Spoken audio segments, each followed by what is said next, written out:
Alright, should be good. Just double check to make sure it's going. Yep. Alright, we are going. Cool. Mm-hmm. Alright, welcome to the next session of the Curse of Strahd prologues. This is 1D now. We are on Azoth's character, We Marcus. Do you have a last name or is it just Marcus? It's just Marcus. Just Marcus? Okay. I think we've had a couple. I think, Yep. yeah, Arthur was just Arthur. You're just Marcus. I think A and Ed are the only characters that have last names. Maybe Monica's character. I remember I made fun of A's character on Twitter, and I was like, "Oh wait, A's got like a few thousand followers that don't know who I am, so I probably look like a real fucking big dickhead." Oh, on the tweet that he did for his art? Yeah, because he said Fey Wonder, and I just said more like Gay Wonder. Oops. Yeah, this prologue is going to be a little lighthearted. I'm not going to be worrying about the tone too much in this. Mhm. Once we get to the module proper, we'll be cracking that. We'll be going a little bit more on the, horror and serious vibes. But for this prologue, you don't have to be too serious. Yeah, gotcha. All right, so we open up this session with Marcus. He, like the other characters in this group, has been receiving dreams from a mysterious crone, and she's been talking to him, giving him something that he has been wanting to do. You said you started in Waterdeep, right? Yeah, like in the territories that they have. Yeah. Okay. Where was it you were from again before you got to the Waterdeep area? Okay, I don't think we ever decided on a specific area in Faerun, but I did call the town. Where was that? I always pictured it somewhere near like Neverwinter is where I was always visioning it up in the north. Yep, I did call the town Drayton. Yeah, I remember that. I just couldn't remember if we had like a specific region. Let's find the Faerun map. I'll decide right now.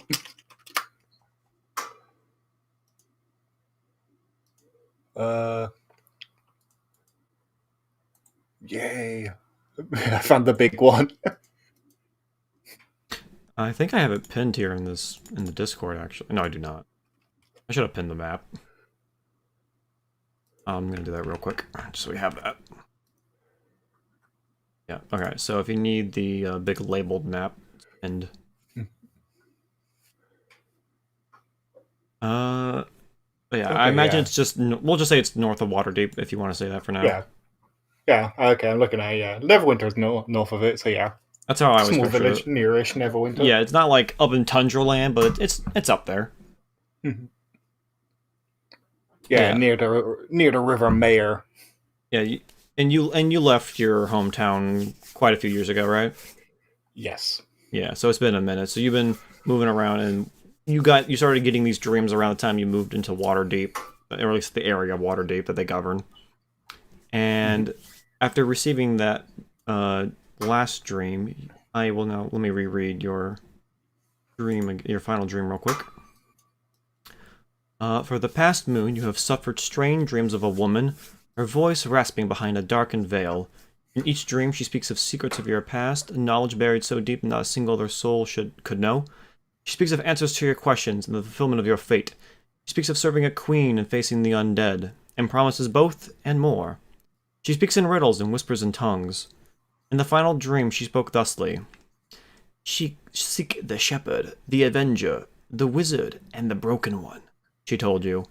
You will know them by their signs.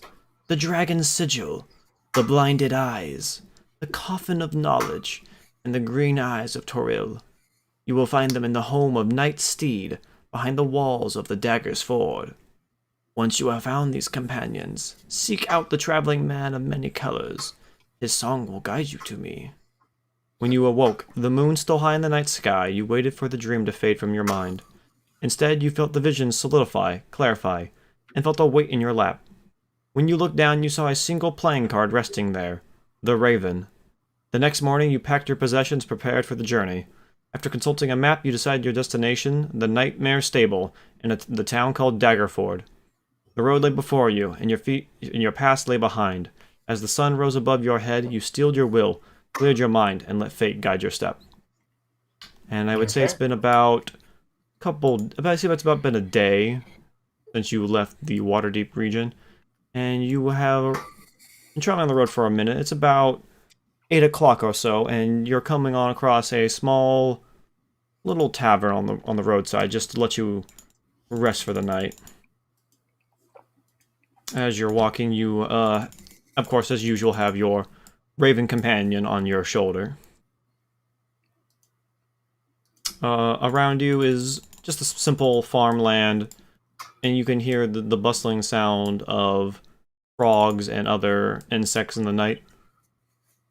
There's a couple of lights that help guide the way of the road, as you can make your way up to the tavern if you wish, or there's a road up to the right that you can see that will continue along if you wish to just forego the tavern.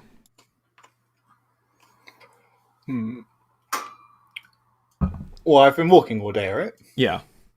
Yeah.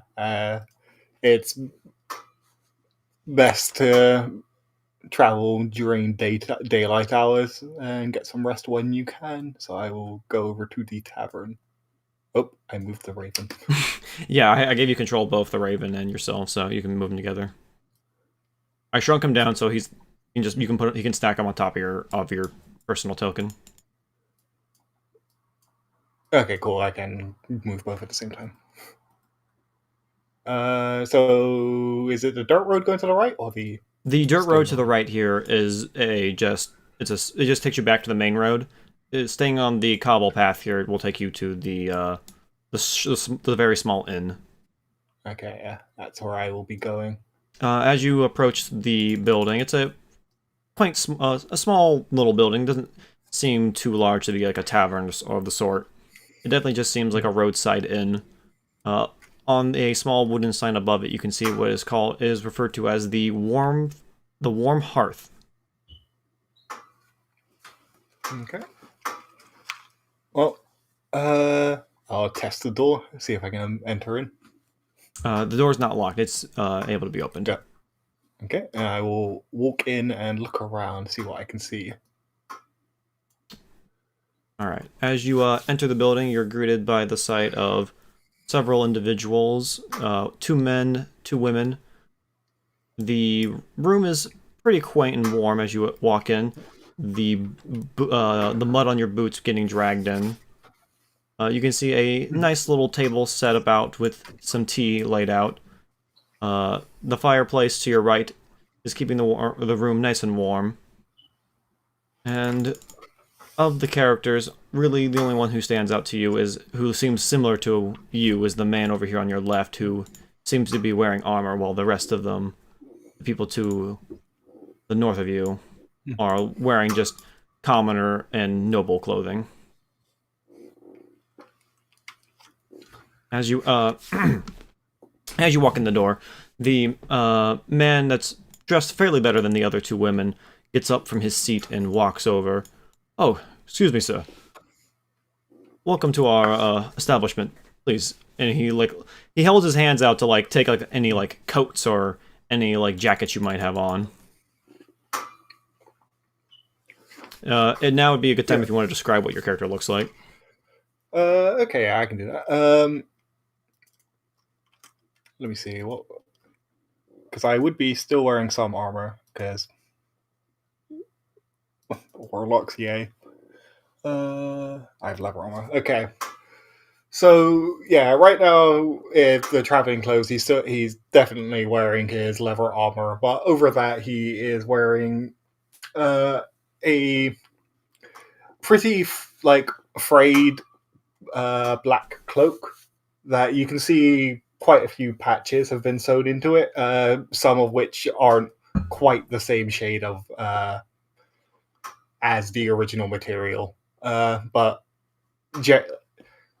whilst it's frayed, you can tell that it's still been well mended and put together pretty well still.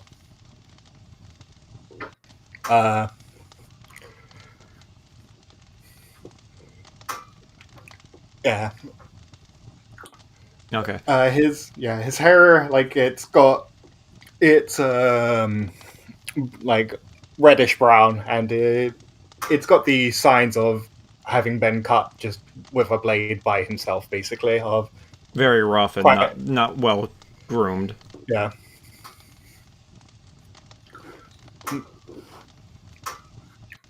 well, neat enough, but there's a lot of differing. It's not even the cuts.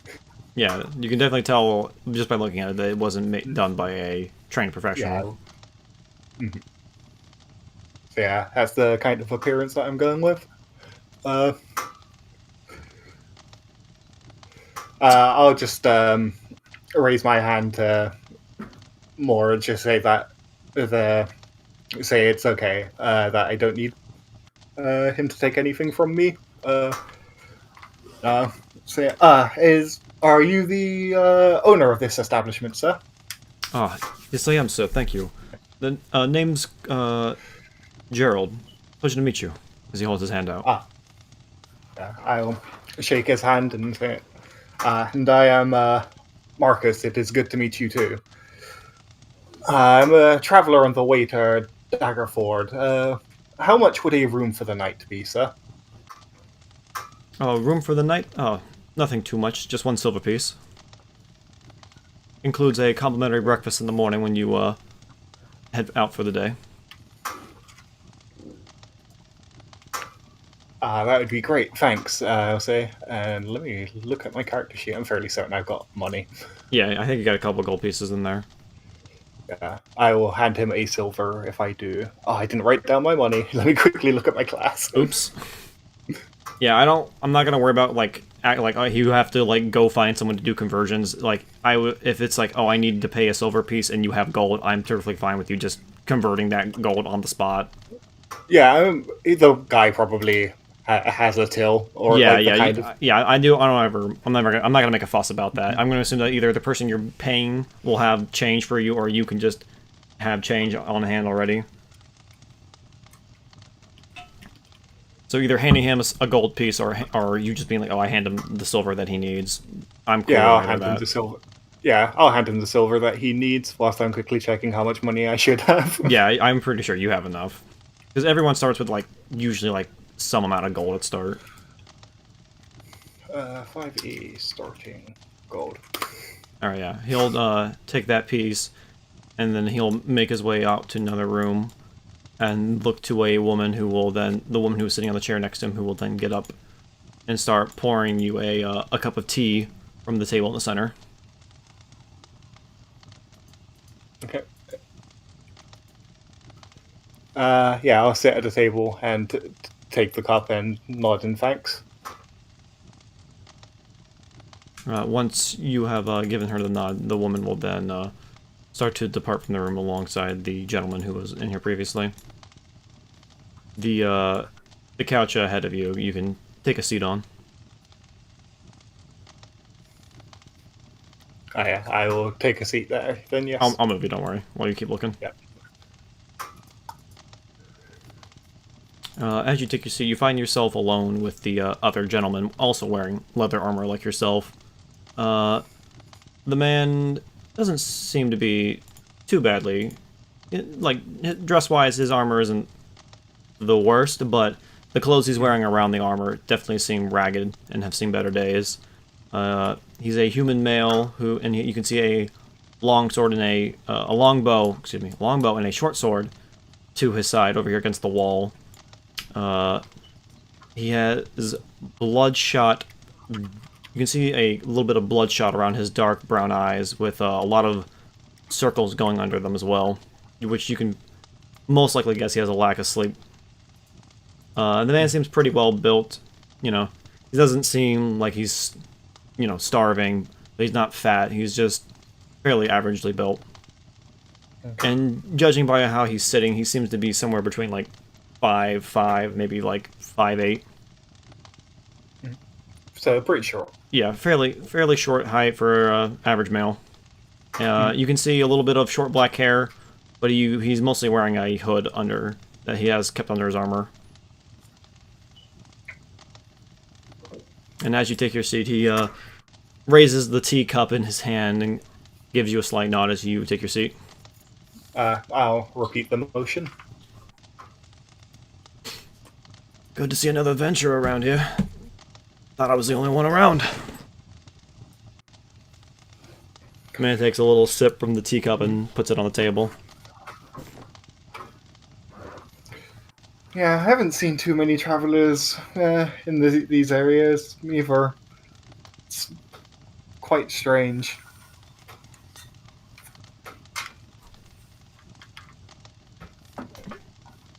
Man gives a nod.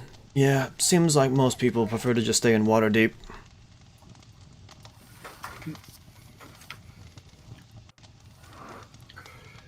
I've never been one for cities. Something we have in common. Where are you from?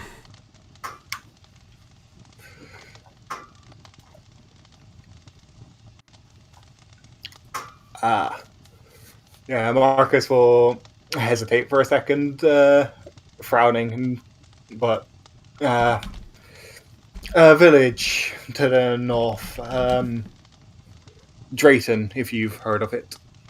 Can't say I have. Must be pretty small. Yeah.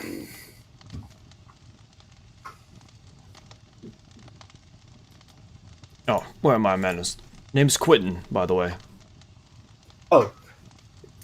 It's good to meet you, Quentin. I'm Marcus. Got a last name, Marcus? Or just Marcus? It's just Marcus. Pleasure to meet you. Yeah, I hail from I hail from the north as well. I hail from Helms. I hail from a small town off the edge area of Helmshold. Not too far off from Neverwinter itself. Yeah, it's a little further south than I was. I believe. I think I've been through there. Yeah, you usually come across it if you're heading right for Neverwinter.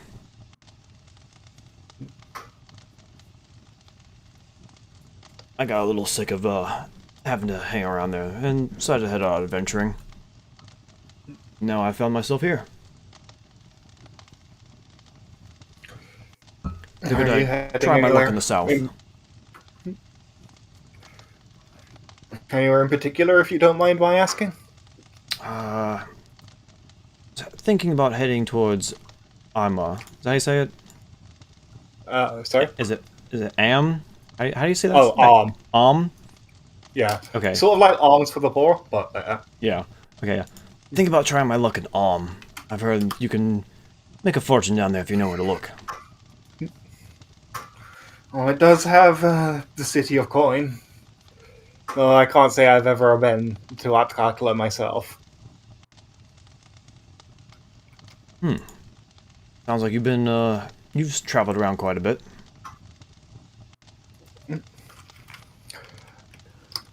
I've been on the move for a few years, yeah. You pick up a few things. It's at this point he then notices the bird on your shoulder. I forget, how do we decide how the raven's gonna look? Does it look like a normal raven, or does it have like a little bit of a spectral thing going on? For the most part, it looks like a normal raven. I think whenever it as I level up and it can do other things, then it will probably change. But for now, it's just a normal raven. Okay, that sounds well, that sounds good, like a good idea. We'll stick with that. Yeah. So for now, it looks like just a normal raven. Maybe we'll say it has like a instead of like normal black eyes, maybe it has like when you're looking through it, its eye color will change. Yeah, that could work. Yeah. So he notices the raven. Seems like you got a little friend right there. Yeah, he decided to follow me. I think about 2 years after I set out from Drayton originally.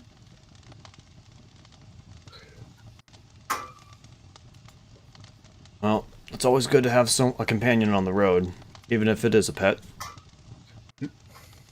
At this point, he's gonna grab one of the slices of bread that's on the table, and he's gonna like grab a little crumb out. He's gonna get it from his chair and try to like hand it to the raven. Mhm. But I imagine the Raven's just gonna ignore him. Uh, yeah, I don't. Yeah, I don't think he needs to eat. Yeah, I don't think it eats. I think it just is just, it takes the appearance of a Raven, but I don't think it needs to eat or anything. Yeah, it is a spirit. Yeah.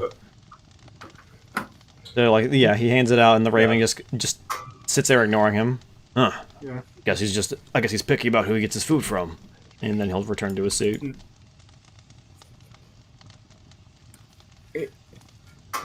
Yeah, sorry about that. He's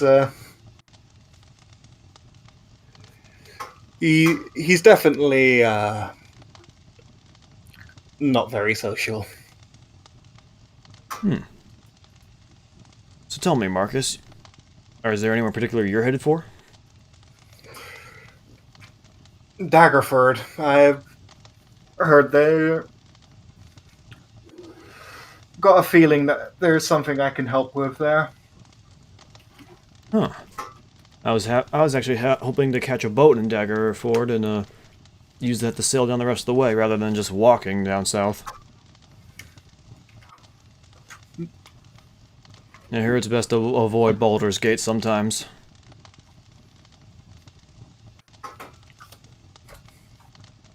Especially what with the Flaming Fist and all that. They can be a little rough with some adventuring parties. Yeah, they do think they own the region rather than just the city. Skipping that might actually well be for the best. Yeah, saves a few days too. Did you figure out your money problem? No, I'm still looking for it. All right, Do we'll worry about it after session. Don't worry about it. We'll figure it out. okay, starting gold by background. Yeah, you picked Haunted one, right? Yeah, I should have a little bit of coin.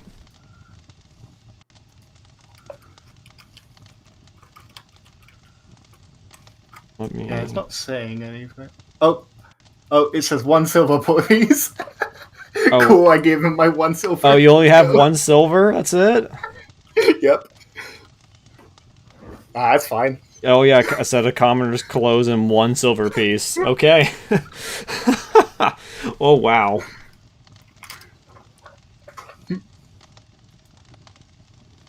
This is why some people take the starting money rather than the starting equipment on their class. Yeah. Because sometimes their background does not give them money. Pretty sure I took the equipment. Because, yeah, I did. Yeah. Alright, well, now I guess you're going to be starting off this campaign a little broke. Yeah, let's go. Look, that way I don't have to actually change anything on my sheet. Don't need to write in numbers. Yep. The man returns after having deposited the coin. I see my two guests are having a good conversation, I see. Quinn just gives him a nod without replying. I'll be a little more polite and say, I don't really know what to say to it, actually. Is there anything I can get for you to help make your stay a little bit more comfortable?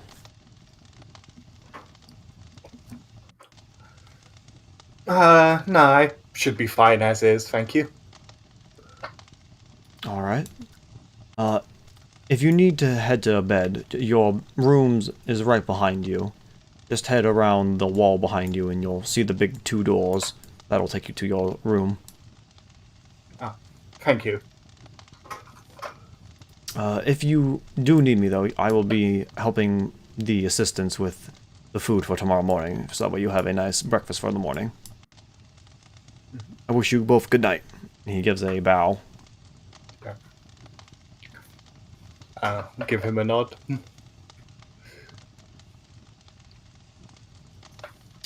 Quinn...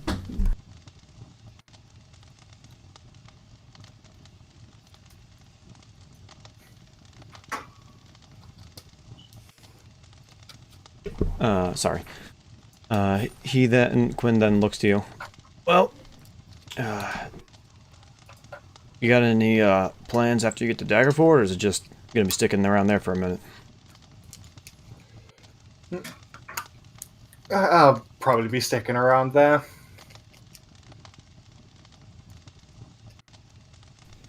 Well, after I finish up there, I'm probably heading east, I suppose. Haven't been that direction in I a hear, while. I hear there's some places that are pretty nice out there. I heard Cormier's pretty nice this time of year.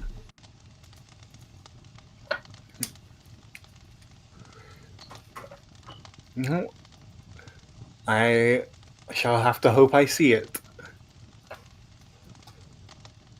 Maybe stop by Eltegard. I heard Elturel's a pretty good city, well defended. It's got that whole second sun thing going on, so you don't have to worry about anyone robbing you in the middle of the night or any undead attacking the city. The mention of undead Arcus's face will harden a little and say, "Yeah, if only we could have one of those for everywhere." If only. Like that, he takes a big, long sip of his tea to just finish up the cup. Ugh. That was nice. I haven't had good tea in a minute.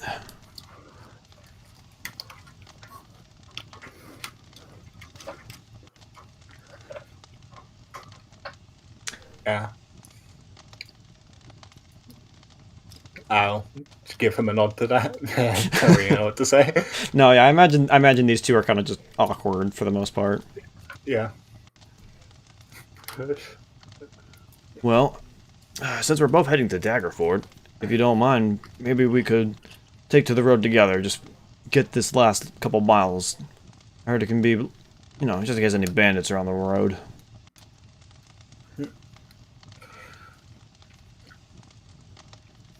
No, I wouldn't mind. I normally leave pretty early myself. What about you? I can be up early. I haven't got much sleep. I'm pretty light on sleep anyway. He says as he rubs his eye. You can see the dark you can see how thick those black circles are under his eyes. It's pretty bad. Yeah.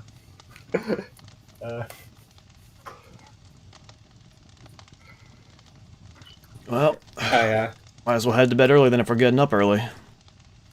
Then he'll arise from his seat. Yeah, Marcus will stretch and say, "Yeah, sounds like a good plan." And so it's back here, right? Yeah, there's a set of doors right here. You can just move straight forward. It's fine. Okay. There you go. Guess I'm here. Yep. Yeah, as you enter the room, you notice that it's actually a children's room. Toys and such litter the room. Seems kind of odd to have this be a children's room to be renting out, but if you don't want to think about it too much, you can just head to bed.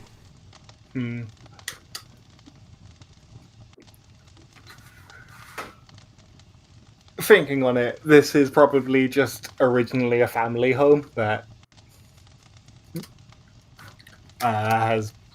is probably now serving as an inn. I'll tidy up a little and then head to bed. Okay.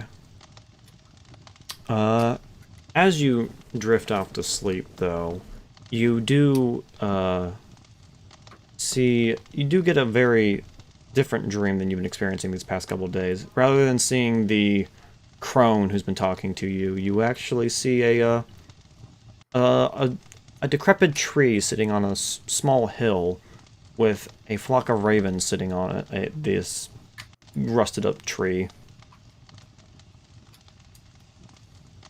Do you wish to approach the tree, or are you gonna just maybe walk away from it? Is this new? So I've never had this kind of dream before. You've had something similar, but not this particular one. Okay. I will approach the tree. As you approach the tree, several of the ravens fly off, but one of them flies towards you and lands on your shoulder. It looks identical to the one that's currently traveling with you at the moment. And as it adjusts itself on your shoulder, you then look up at the tree and you can see a raven with with white eyes, no pupils, looking back at you. And when it opens its mouth, you hear the faint singing of a woman before suddenly you are jolted awake from your dream. Okay.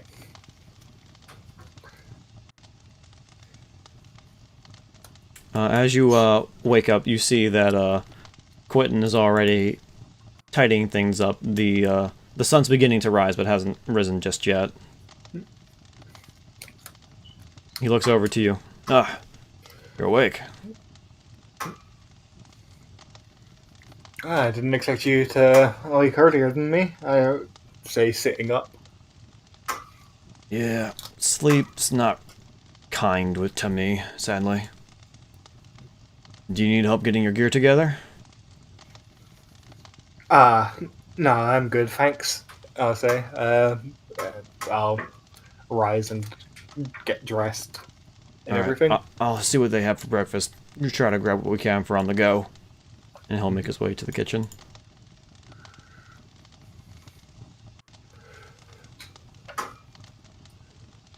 Yeah, as you awake, you notice your raven was sitting on the nightstand, and as you start getting your things, once you're fully dressed up, it'll then return to your shoulder. Okay. Looking around the room, do I notice that anything different to how it was before, or? You do notice that there is on the on the little dresser here, that there is a little raven, little raven toy sitting there that was not there previously.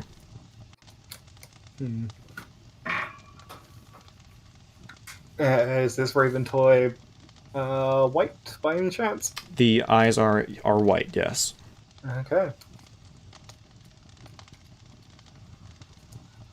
I'm gonna pocket that for now. Okay. I'm just gonna take that with me. All right. Drop that in one of my bags. And exit the room. All right. As you return to the living room, you find Quentin with a small little sack, two little small sacks, and he hands one to you. It is what traveling breakfast I could gather up for both of us. Here's your half. Yeah. My thanks. Saying I'll take it from him. And with that, he also hands you a it's not a flask. Oh my god. Canteen. I guess we say canteen. He hands you a canteen of water. Water skin. Water skin. Water skin. That was what I was looking for. Thank you, Asal. He hands you a water skin. There you go. All right. I knew people who were into LARP. Yeah. I'll say thanks again, and I'll take that as well. All right, and he takes his both and he straps them on. All right, let's head on our way. Yeah. I'll follow along. Oh no, Raven, come with me.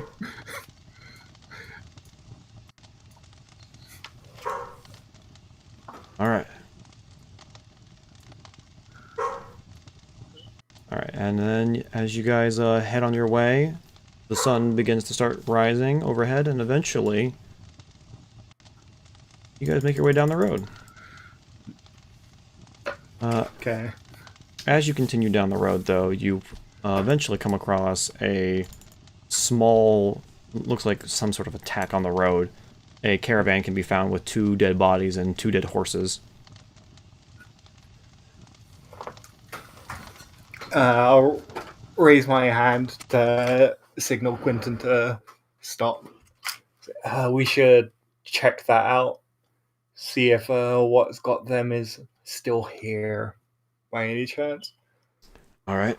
He pulls out his longbow in one hand and then the short sword in the other.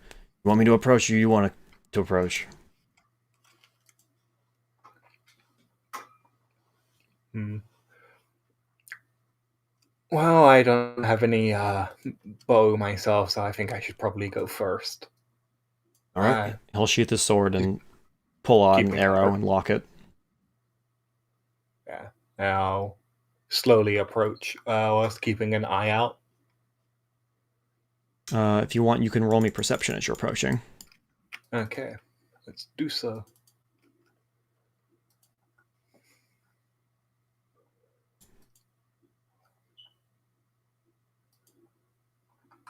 That's not a good roll. So yeah, probably. I forget. You can look through your raven, can't you?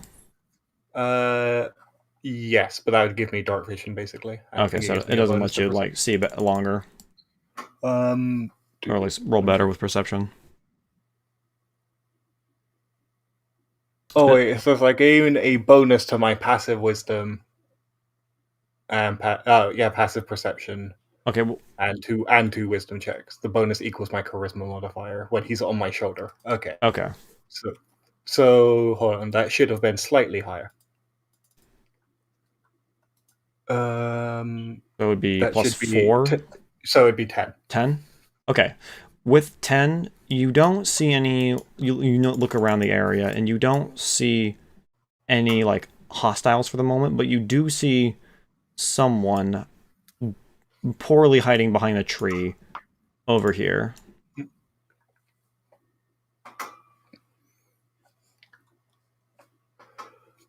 Uh,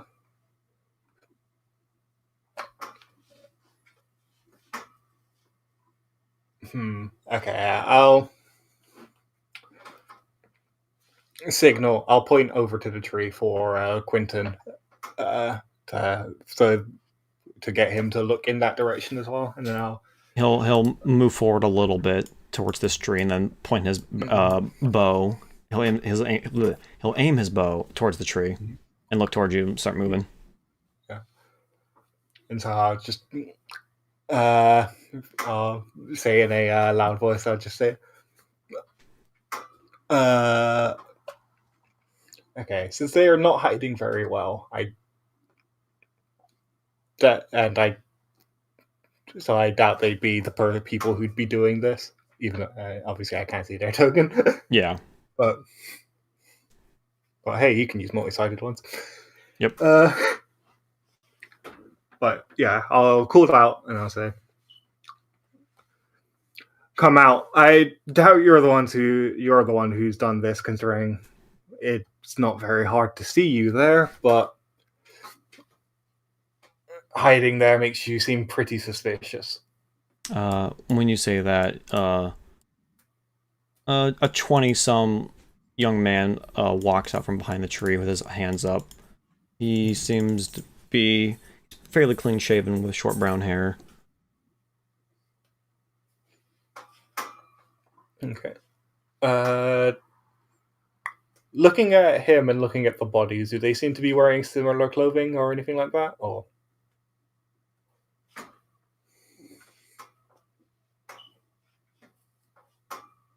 like I'm asking, does he look like he'd have been from this caravan?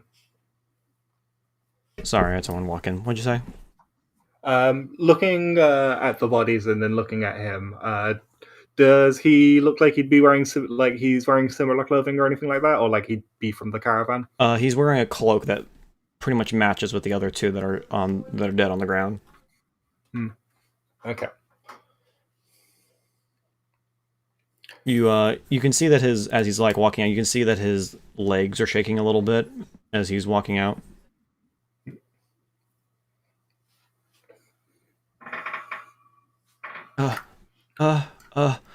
Hi.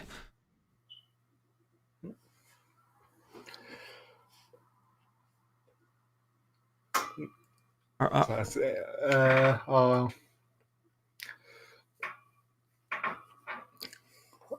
I'll ask. So, do you know what happened here? Only a little bit. We were attacked by bandits, but I didn't see much after that. I jumped from the cart and took cover. You can, as he like points to the horses that have arrows in them. But after that, I heard something else, and I heard someone scream. It sounded like men crying and screaming. I could hear flesh being torn. I just hid best I could.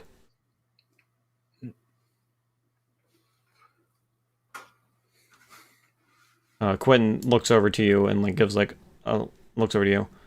So, you think he's a trap or Do I think he's what, sir? a trap? You think he's part of a ruse? This is just some game to trick us? Or I think he's telling the truth?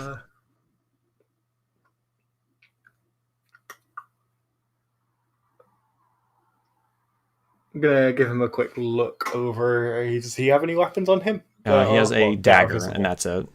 You can see a small dagger on like the front part of his hip. Yeah, it'd be pretty hard to hide a bow.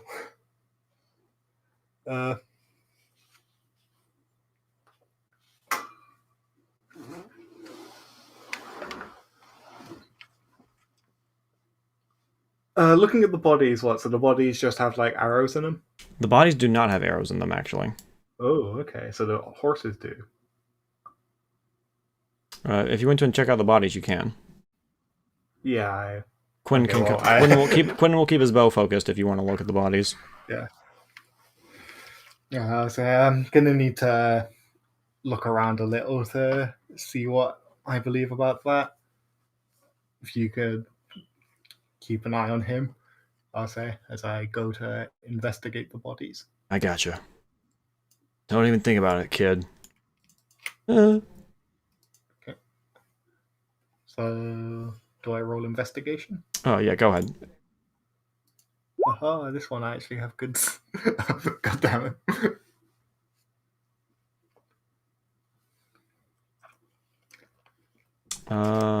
That's intimidation. Oh, okay, cool. Cool. No! Jeez. I mean, even with a nat 1, like, you can look at a body and you'll be able to see this. So you don't see you don't see too much, but you definitely can see by looking at the bodies that skin has been looks like skin was cut off, possibly. Not stabbed or hacked. Looks like it was like sliced almost. Like someone slicing meat. But you can't see too much else besides that. There's a couple dents here and there, but you're not quite sure what else that could mean. Alright. Actually, no. Your character would know this, actually. Even with a nat 1, you can look and see that you can look close enough and you'll see that there's you can see a couple of bite marks here and there. I always want to retrospect that I didn't really need to give you a roll for that. You would just know this.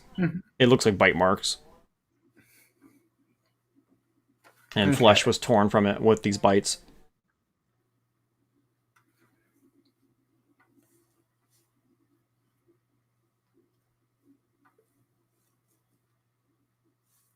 Well, I doubt wolves would be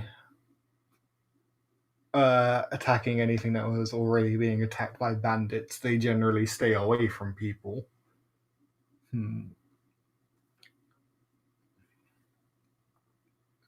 Please, sir. I'm telling the truth. I'm not sure what it was.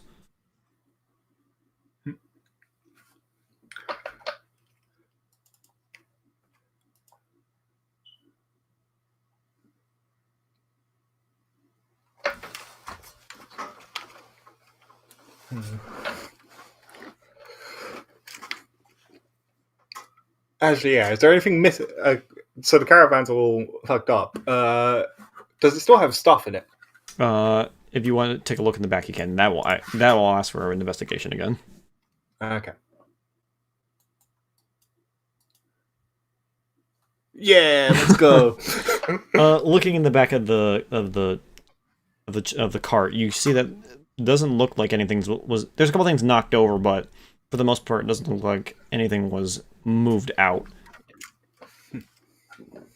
But there's a couple of lids knocked over here and there, so someone might have stolen something from inside one of the barrels or crates, but you can't tell for sure. Well, if this was an organized bandit attack, they'd be taking a lot more. Alright, so someone shot the horses, and then something has then gone to try to eat the people who are on it. And this guy's,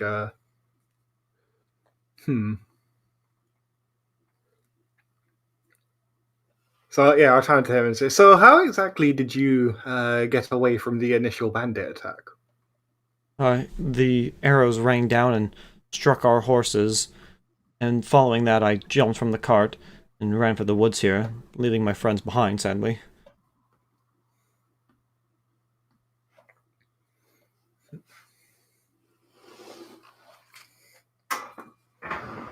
If you want, that one there, his name was Jericho, and that lady's name was Hilda.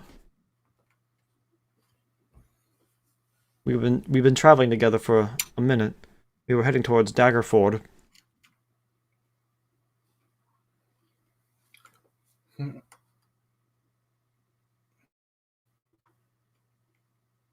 At that point, Quinn then will start to move a little closer. Marcus, I do recall hearing a cart move by the other night before you arrived at the inn. Possibly could have been them, but who knows for certain.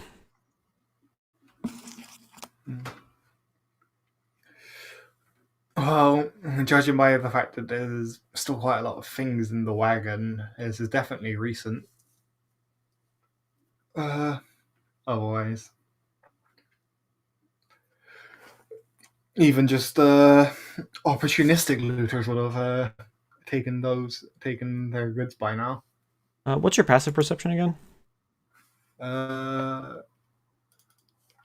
That is just, I think my passive perception. Okay, it says 11, but it should actually be 15 when the raven's on me. Okay. Or if you want, you could send your raven out to like fly up and look around if you want. Yeah, that's a good idea. The ravens have pretty good vision; they could possibly spot something. Yeah, I'll go ahead and send him up.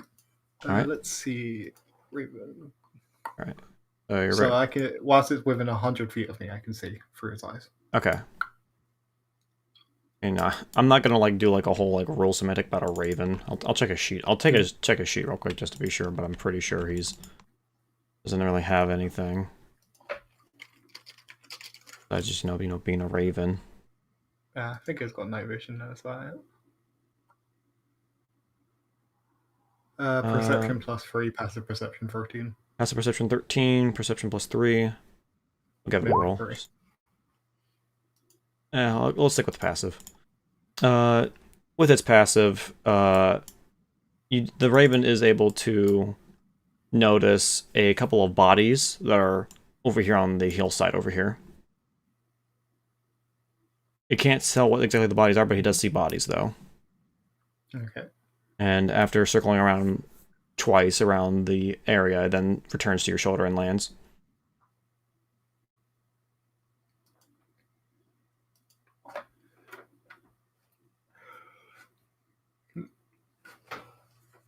This will sound a little stranger, Quentin, but I believe my friend has seen something. That so? Well, yeah, there's some bodies off to the east.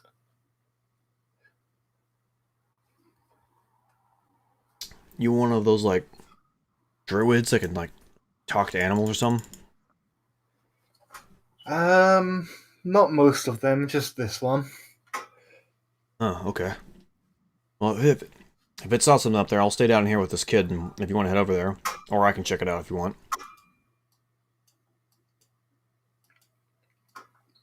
I'd rather not hold my sword to his throat, so I'll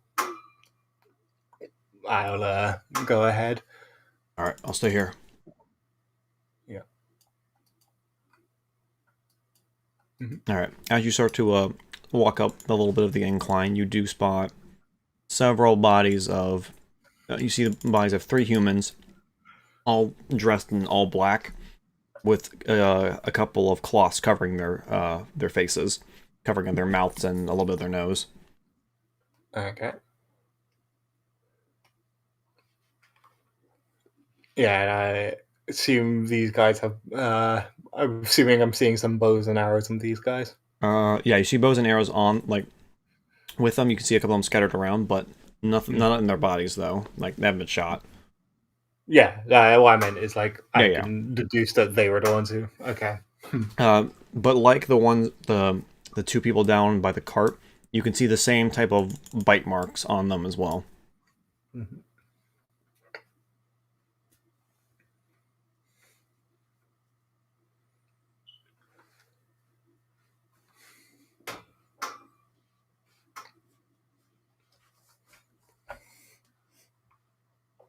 All right. Uh. All right. Yeah, I'll turn back around and come back, and I'll say, "Well, he's certainly not one of our bandits. I think we can probably stop interrogating him. Sorry about that, kid." When you say that, Quentin just gives a nod and puts his bow away and sheaths the arrow. Mhm. Oh, thank goodness. I'm not sure what attacked my friends or those bandits up there. I was too scared to look.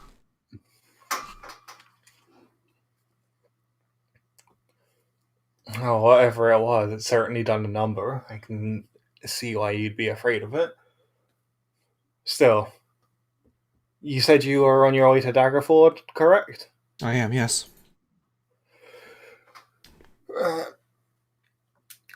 Uh, Allow me to repay my suspicion of you, and I can escort you the rest of the way. I am also heading there, as is my friend. Oh, protection would be much appreciated. We didn't have the coin to buy any. We figured we would be okay.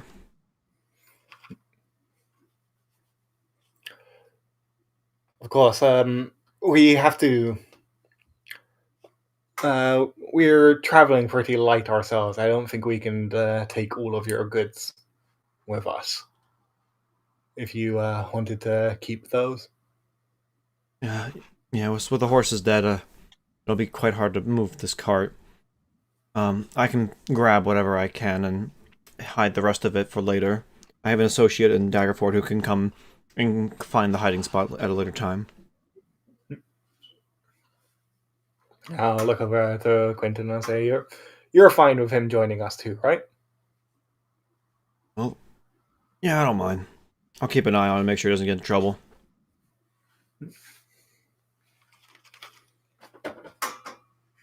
I say, "Well, we should probably get going if we want to make it make much more progress before night falls." The young man heads over to the cart and starts grabs the goods and starts hauling them off to the side. It takes him about 10 minutes to get everything moved over. And with the spade, he does dig a little hole for later. Alright, Okay. I'm done. We'll have to return with proper crew to bury these bodies as well. I don't want to waste your time and dig graves.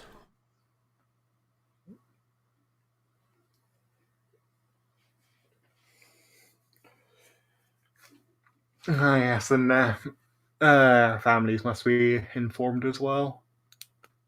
Though, well, yes, let us be off.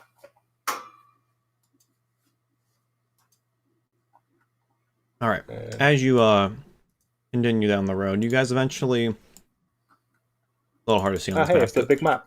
yeah, it's a little hard to tell with this big map because it got kind of cut off over here. It's right over here.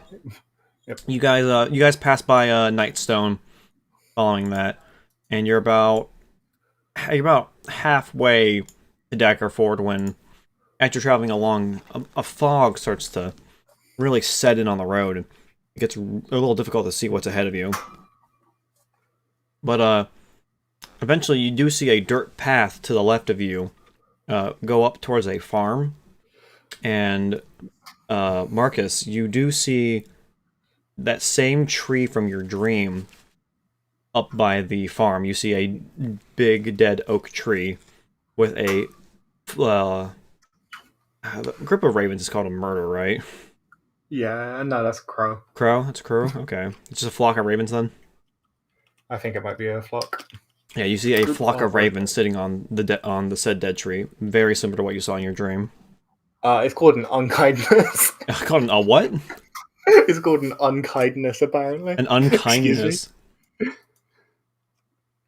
Yeah. Okay, so you see an unkindness of ravens sitting in a big dead oak tree. Similar to that of your dream.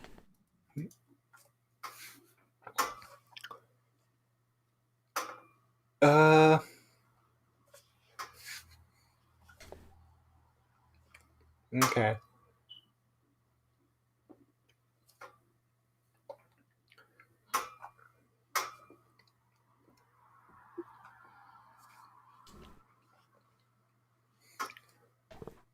So we're up. Are you just staring at the tree, or? Yeah, no, I'll walk up to it. Well, it's off in the distance. You have to start Oh, approaching the farm if you want to go see the tree. Okay, well, since it's getting heavily foggy, I'll turn to my companions and I'll say,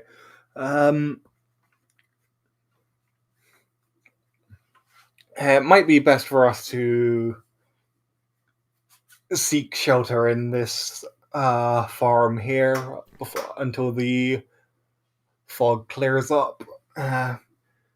Traveling with low visibility is quite dangerous.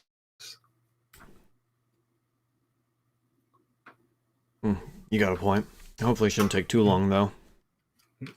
Alright, come on, kid. And you guys will start making your way up towards the farm.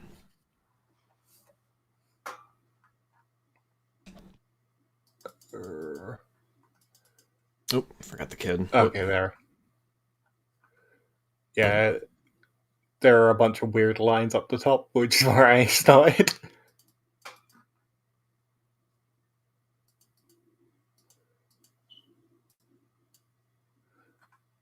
Okay. Yeah, the lines are just my mishap with the dynamic lighting borders. Apologies for that. All good. All good. I just got confused because I was like, oh, wait, where am I? Alright, so let's follow the road.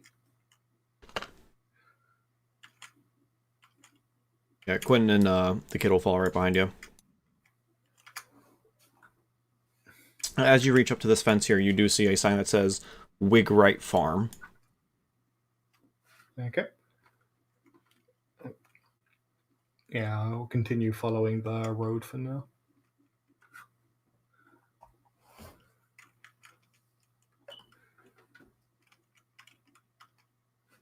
Okay, as you approach closer, you do see a fairly decent house made of stone on your left, and then over towards the right, you can see a farmhouse with a decent area for for horses, and you can see a couple of cows as well. There's a well here, and you can see a couple of crops growing on your left as you are approaching as well. Okay. I will approach the stone house first. I guess it's... Yeah, okay, cool. Dynamic lighting is a little weird, so I can't actually see the wall, but I think I'm in front of the door, right? Yeah, that little brown part's the door right there. Okay. I will knock on the door. After a couple of minutes, a man opens the door. I'm just going to back you up so real quick so you can have the guy enter. There we go. A man about in his late 30s, early 40s, and opens the door. He stands about 6 feet tall. He seems to be a fairly well-built farmer. He has a big bushy mustache on his upper lip, and he has lightish brown hair. He seems to be dressed in, standard peasant attire, just some minor cloth, nothing too great. Oh, hello there. Hello, sir. We're travelers on the road to Daggerford. However, as you can see, it's gotten quite foggy. Uh, Yeah, as you guys would like, you do us? sorry, Yeah, to interrupt. sorry. As you were approaching the Yeah. farm, yeah, you could definitely see that the fog, like around the farm, got has really intense since you started walking closer. No. So, would you do us the kindness of letting us seek shelter in your farm until the fog clears up? I would be willing to pay in work, of course. He looks to you and then looks to Quentin. Of course, I'll be letting let you stay, free of cost, of course, but I will ask for you to turn in your weapons, though. Last thing I need is some upstart adventurer picking a fight. I have a chest on here on the left side you can put them into until you're ready to go. Ah, of course, that won't be a problem at all. I'll say, as I let me quickly check what weapons I actually have. I think you have like a dagger, maybe, or a short sword. Uh, I got I got a spear, a hand axe, and two daggers. Okay, you're decently armed. Yeah, All right, and with that, I will yeah, with put that them all promise, in he'll then there. open the door and allow you guys to come in. Yep. The chest is right over here in the corner. Yep. I will deposit all of my weapons in there. Yeah, when you open it, you see a long sword sitting in there, a dusty long sword. Mm-hmm.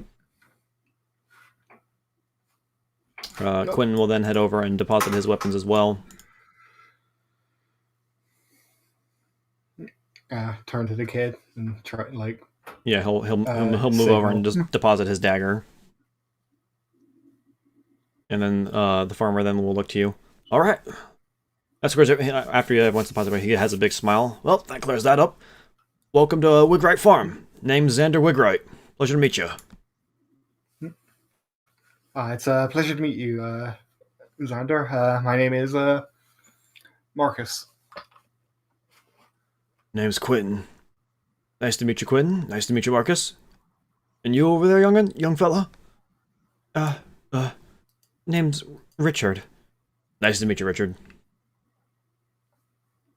Well, make yourselves at home. Take a seat. He starts just walking over. The echo of the wood kind of goes throughout the house a little bit. Okay. An elderly woman seems to be working over here in the corner at in the bit of the kitchen there. This here's my mom, Julietta.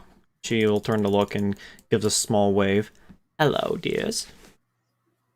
Pleasure to meet you. Yeah, it's nice to meet you too. Let me go see if I can get my daughter to come out of her room for a moment to come say hi to our guest. With that, I'll head over here and bang on the door. Lyanna, come out of that room already. Come meet our guest. And he just gets quiet for a moment, and he bangs on the door once more. Lyanna, come on. And it gets silent once more. He just walks back over to the table. Sorry about that. My daughter's been a little distant lately. Ever since my wife passed, she's been locked up in her room. I've been having a hard time getting her out.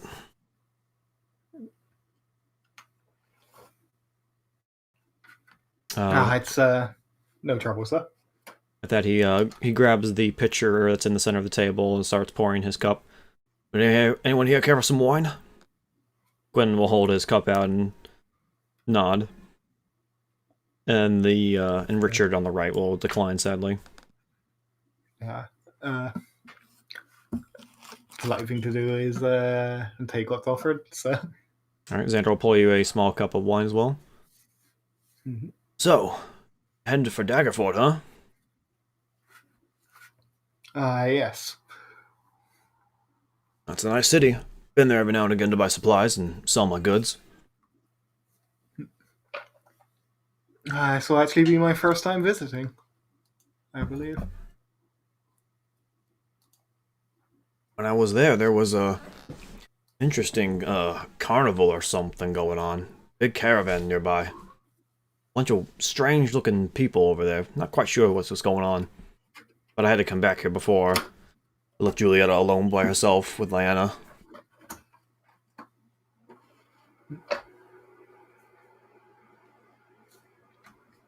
Well, hopefully it's still there when we get there. It should be interesting to check out. As you begin sipping your wine, Marcus, you then start to hear a faint singing. Xander then looks at the group. Oh, sorry about that. My daughter likes to sing to herself every now and again. I think she does it to comfort herself. Marcus, you said what was your passive perception again? Uh, 11 normally, 15 with the Raven. All right, since the raven's on your shoulder, you can recognize that singing, the woman's voice. It definitely sounds like what you heard in your dream from last night. Oh.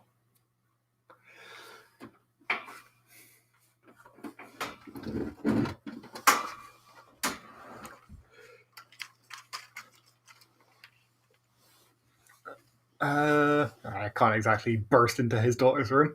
So let's say, no, she's quite talented. What song is that? I believe I've heard it before. That song is something her mother would sing every now and again. She worshipped some god that I didn't recognize.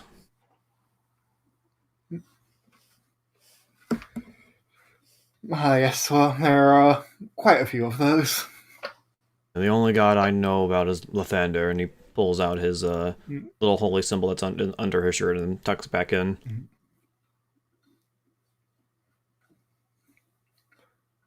I say Mark is actually probably he's probably got the symbol of the Raven Queen somewhere on him. Probably. Yeah.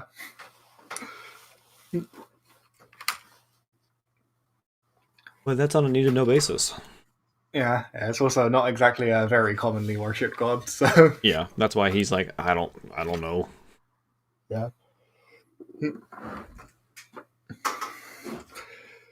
But yeah, she sings that song to comfort herself.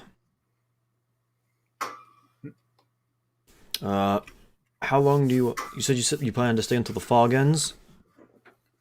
Yeah, it's just until it's cleared up enough to be able to travel safely, hopefully. Uh, you said your passive perception was 15, right? Yes. Ugh. Okay, give me a perception roll while you're looking at Xander real quick. Sorry. Okay. This will be 4 higher than it says. Okay. So 7. 7. All right. You notice Oh wait, that's investigation. Oh, let me just see if there's a difference in those two rolls anyway. There isn't. No, okay, it would be 1 higher. It'd be 8. yeah, investigation is a 0, perception's a 1. Yeah, so it would have 8. Okay. You notice the Xander, he seems to be looking around the room a little bit here and there, checking everyone out. Well, we are guests in his house. That's not that strange, I don't think. Yeah, he's, when 3 strangers enter your house, it can be a little like, oh. So yeah, I won't call him out on that. Well, if you don't mind, I need to go over to the farm for a moment. I need to grab some eggs. If you don't mind, staying here with watching my mom for a moment, I need to go grab that. Of course, sir. Appreciate it. Also, while you're over there, see if you can get some milk from Henry. We're almost out. Yes, mother, I will. That he starts to make his way towards the door over here on the right. I'll be back in one moment. Shouldn't take too long. You can hear the door open off to the side as he walks out. Mhm.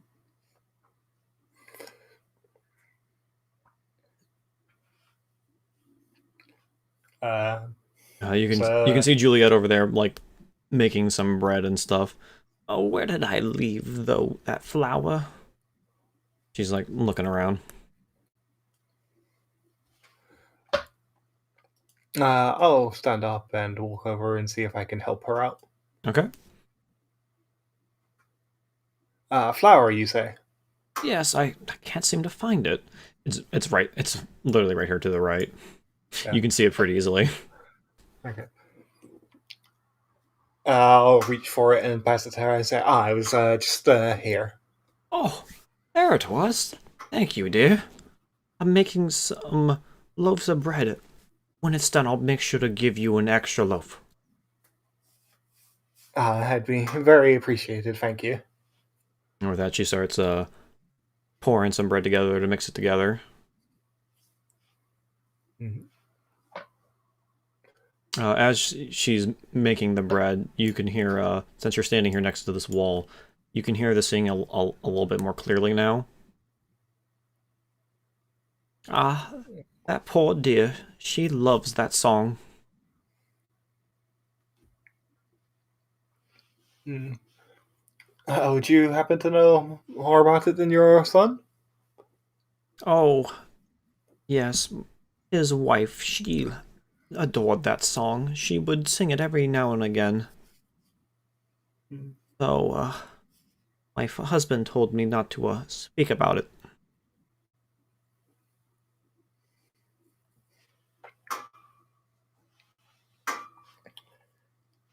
That's a little strange. Well, we have some rowdy guests who come to this farm every now and again when the fog rolls in. Uh, I've said too much. You should go back to your seat. Sorry to disturb you, ma'am. And I'll head back to my seat. Quentin, like, you see Quentin like looking around the room. He seems a little on edge. You can see him tapping his foot. Something about this doesn't feel right. Something's off. Mm.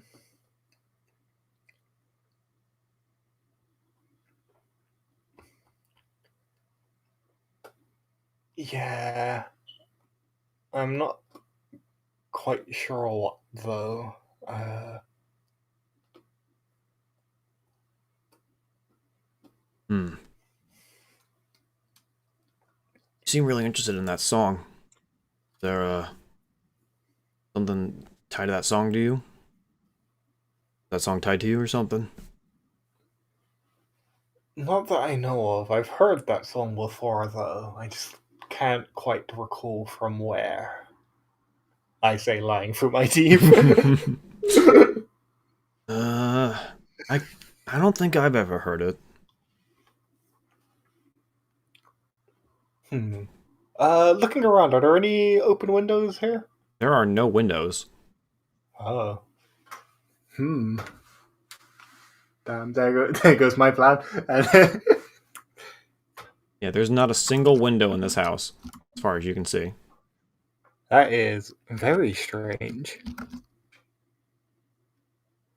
You want to share that with Quinn, or are you going to keep that to yourself for now? I'll share that with Quentin, I say. It's a little weird that there's no windows here, isn't it? He then looks around. Right, I didn't pay attention to that. Weird.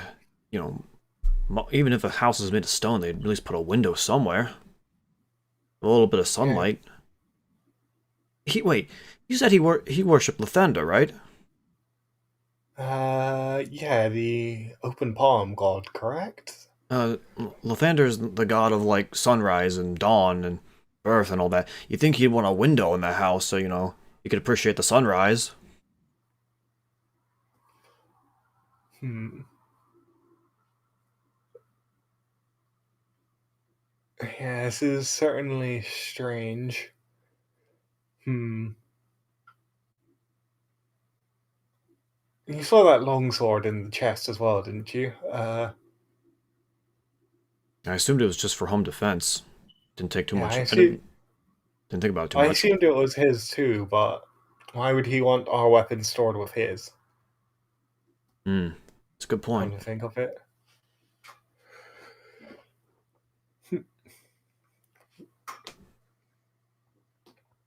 Surely you'd want yours somewhere, Open, like a mantle or something. yeah, somewhere easier to reach just in case you need it rather than a chest by the door. Or if there are any invaders, that's already too late. Hmm. Hmm. You want to go and take a look around? I can try to maybe keep the grandma distracted. The Richard then looks to you both. What? Guys, just think these people are like planning something? Come on, they're being nice to us.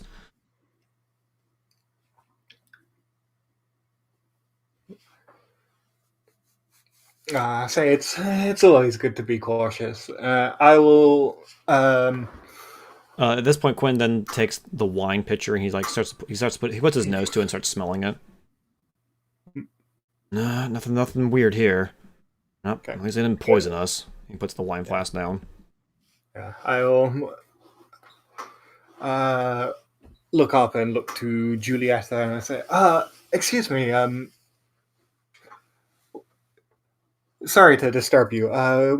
Where would I be able to use your outhouse by any chance? I need to relieve myself. Oh yes, it's outside and to the right. It's in between this house and the farm. Thank you. I say, and I will nod to Quentin, and I will make my way in that direction for now. Okay. So, so that's outside, as in going the direction the farmer went, or the. Yeah, that's the direction the follow went. So past the daughter's house room, which is right here, and then past another door that's right here. Okay. Yeah, I'll go past the daughter's room for now because it'll probably be very. like, probably, I have no reason to assume it's not locked. Hold on. Actually, as you're walking past the daughter's room, you see a piece of paper slide out underneath it.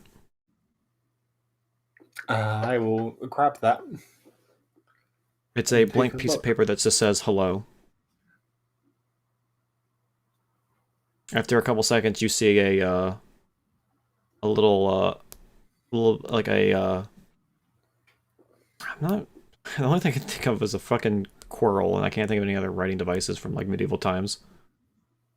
There's a fucking feather with a little bit of ink. Were there other devices in Renaissance time? No, I'm pretty sure that's all they used.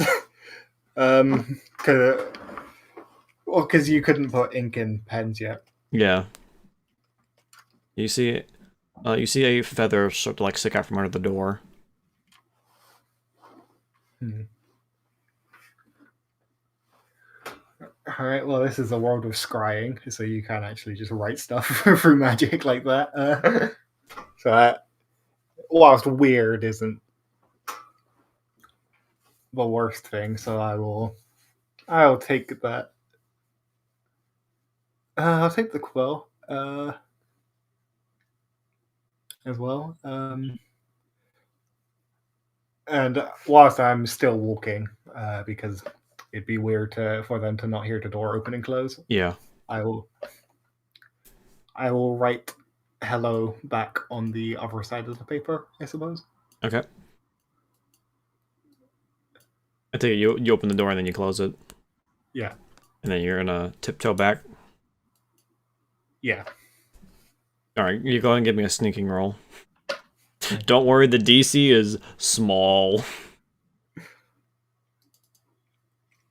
because uh you're trying to tiptoe around grandma. Stealth. 9, let's go. Yeah, you're able to keep for the most part. It's not the quietest thing in the world, but you're also just trying to sneak around an old lady, so She doesn't seem to notice you walking back in. Okay. So yeah, I'll slide the paper back under as well. Uh, After a moment, the paper then comes back to you again. On the paper it's written, "Is my father out there?" I'll reply with not right now. Do you slide it back under? Yeah. Once you slide it back under, you then hear the door unlock. Okay. And then you hear a little squeak a little bit as the door opens just a tiny bit. Okay. Yeah, let me walk up.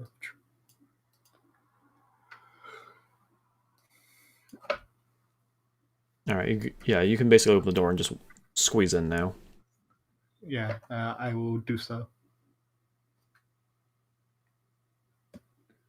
So I'll be up through here.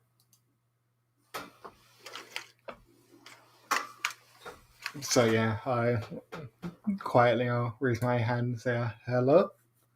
As you enter the room, you're greeted by a young teenage girl. She looks to be about maybe 16, maybe 17. You can see several black feathers dingled into her hair, along with some red marks on her face. And she seems to be wearing a black dress of mourning.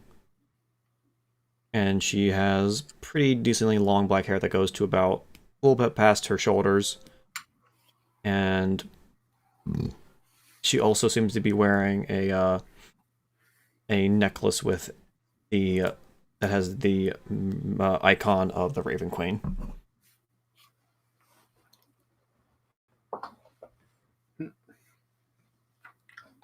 Okay, noticing that, I'll say, that's not a symbol you see commonly in these parts. It's not, no. But then again, we don't have too many visitors around this farm. Tell me, have you seen anything strange around here lately?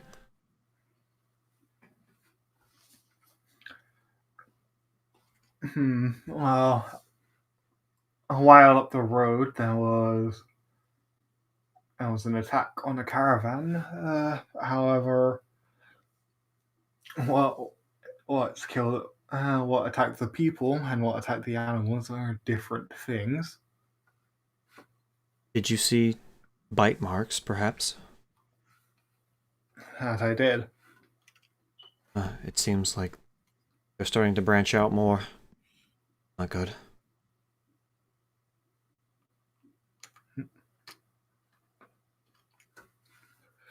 She then starts to look around. Still can't find it. Find what exactly? I had this when I went to bed last night. I had a small little raven that I had made, and when I woke up, it was gone. I knitted it myself using what little fragments I could find.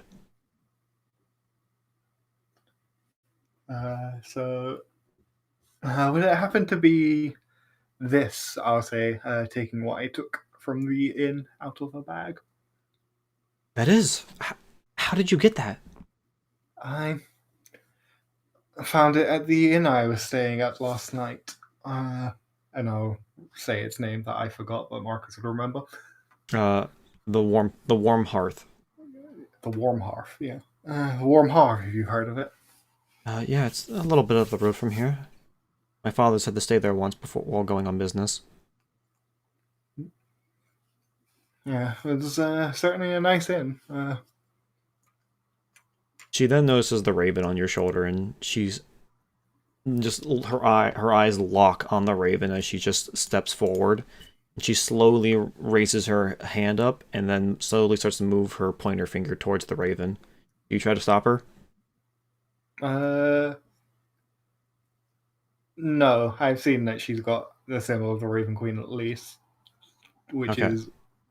So yeah, I'll trust her for now. Okay. As she does, you see your raven actually hop off your shoulder and onto her finger for a moment.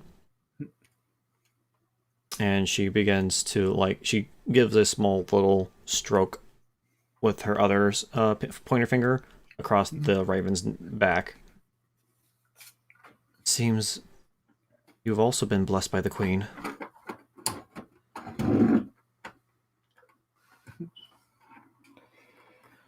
And with that, she'll move her finger back to let the raven return to your shoulder.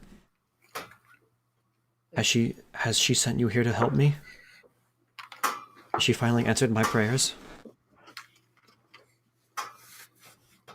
I think perhaps yes. I believe she may have, and I will tell her about the dream that I had in the inn. Oh, that tree. That's where my mother was buried.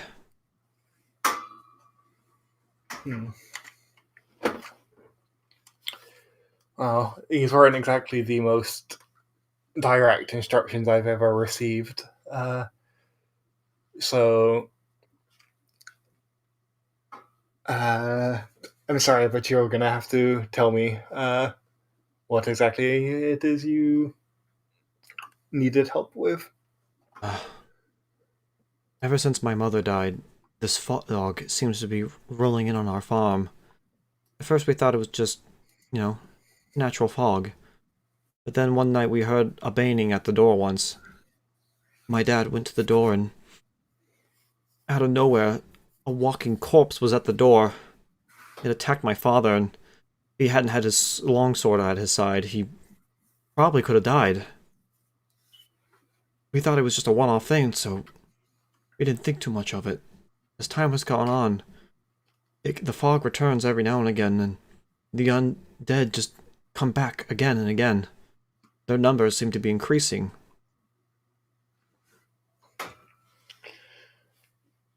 I'm not sure what the issue is, though, or where they're coming from. We haven't done anything wrong. I've been a good, devoted woman to the Raven Queen, as was my mother. My father worships Lathander. Why would we be cursed to suffer this fate? She starts to, just flutter around the room with the little toy raven that you returned to her. Yeah, it certainly wouldn't be a curse of our queen. I can't see it being Lathander, though.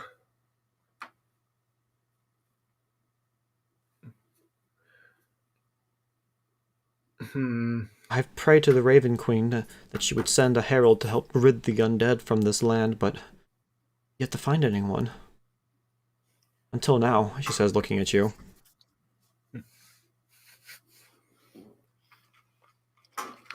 I think. I'll certainly try to help as best I can.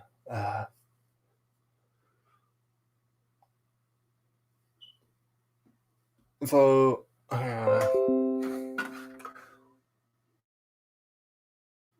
it may have something to do with the tree itself, if that was all I saw in my dream. Perhaps. About a week or so ago, though, my father has also locked me out of the barn. He refuses to let anyone else in besides himself. I'm not sure why that is, though.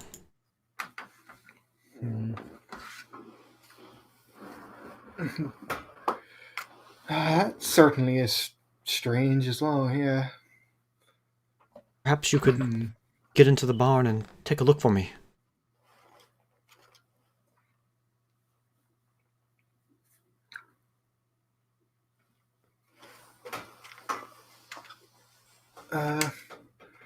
Well, it's as good a place as any to investigate, I suppose. And as you say that, you could then hear a door from outside the hallway open and then close. Oh.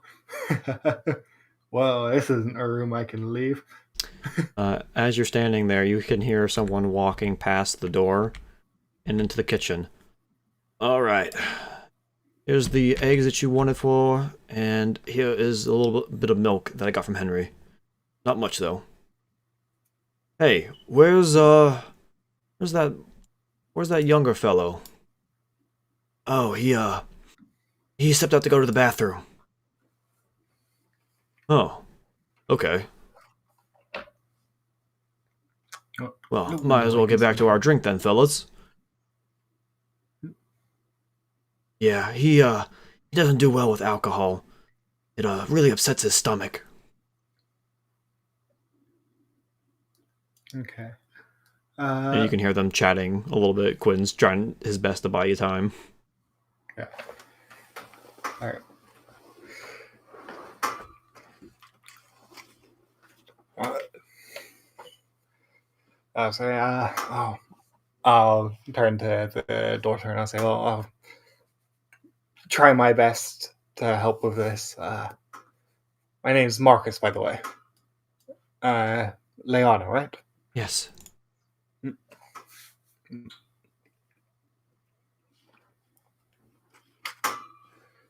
Yeah, and I'll give her a nod and try to sneak out of her room and towards the door so I can open and close it.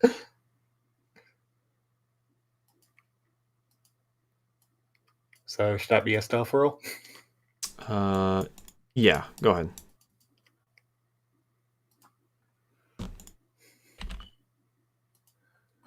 Ooh, Ooh, yeah, good nice, roll. nice, nice, nice, Finally, nice. finally.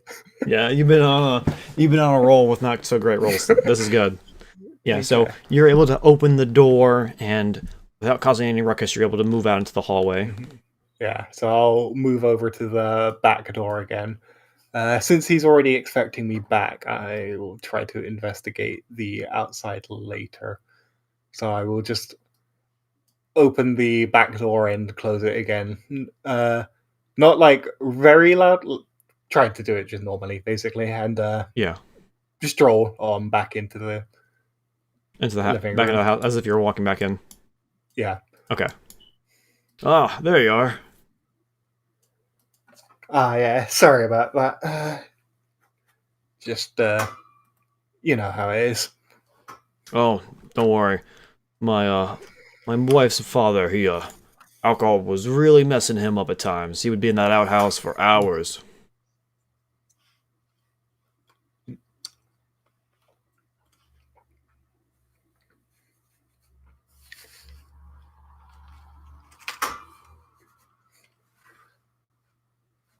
But yeah, Yeah. your friend here was just telling me about how you guys have been traveling for a minute.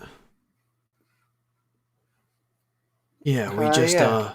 we just finished up at the Warm Hearth. Nice place there.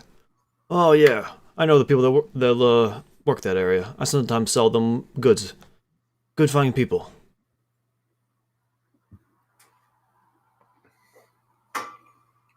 Yeah. The owners were certainly nice.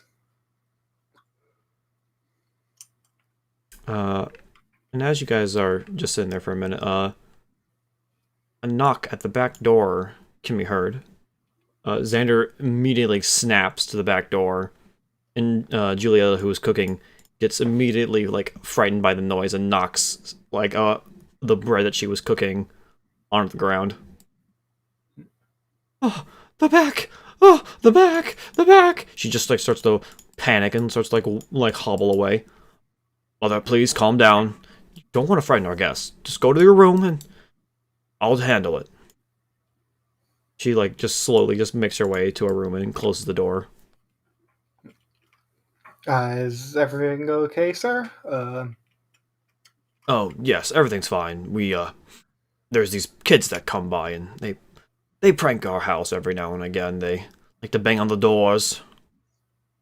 That's quite rude of them. Yeah, I thought for a moment you had been one of those kids when you had knocked on the door. And at this point, you can hear the knock goes from like a knock to a bang, and the banging like intensifies. Sounds like someone's trying to break in. Quinn says, like tapping his finger on the table. Oh, you know those kids. They like to really rough house. Hmm.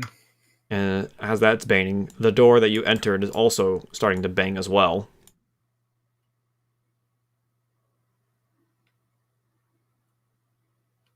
And then so you can hear a banging from the other door, and then eventually you can start to hear like something like flesh smacking the stone outside the wall here and over here as well.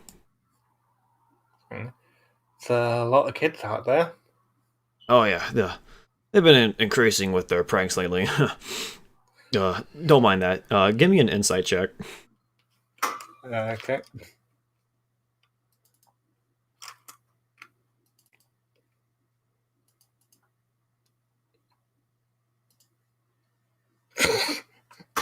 Don't worry, this is pretty obvious. Jesus Christ, man, you've been on a bad streak tonight.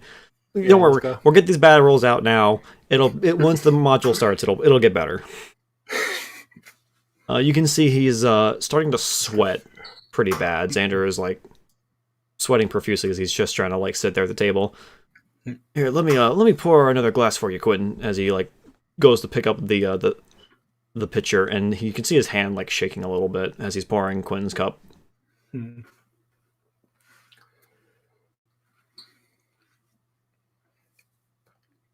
Yeah, you okay there, buddy? You seem a little shaken. Oh, when I was getting the milk, Henry gave me a little kick in the arm. I'm still getting a little recovery there. Gives like gives a little like quick net laugh.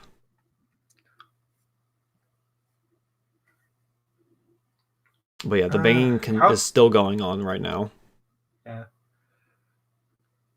Hmm.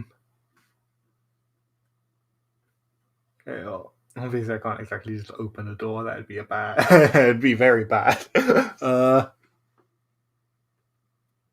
Don't worry, the kids will give up. They get tired. They get bored of it eventually. Just takes a couple minutes. Let me do something real quick. I need to check something. Okay. Wow. Eventually, this door down here, this door actually gets slammed in, actually. Okay. After enough of the banging happens. And eventually, you see a corpse come walking in. This is an image all too familiar to you, Marcus. Okay, this is definitely going to be a turnaround, hands raised, ready to cast a spell. Yeah. And with that, we will begin combat. Quinn's gonna stand up and he's gonna look at the chest over there in the corner by the corpse that's come walking in. Okay, initiative. Hey, Hey! big number. Wow! The nat 1 on initiative. That's not nat 1, it was actually a 3. Okay. And that one would have been a -2. That would have been a -2. Can you even move on a -2 initiative? Yeah. It doesn't really matter, basically. Okay. Alright. It is your turn. Yeah, you'd be fucked in Shadowrun, but... Oh, totally.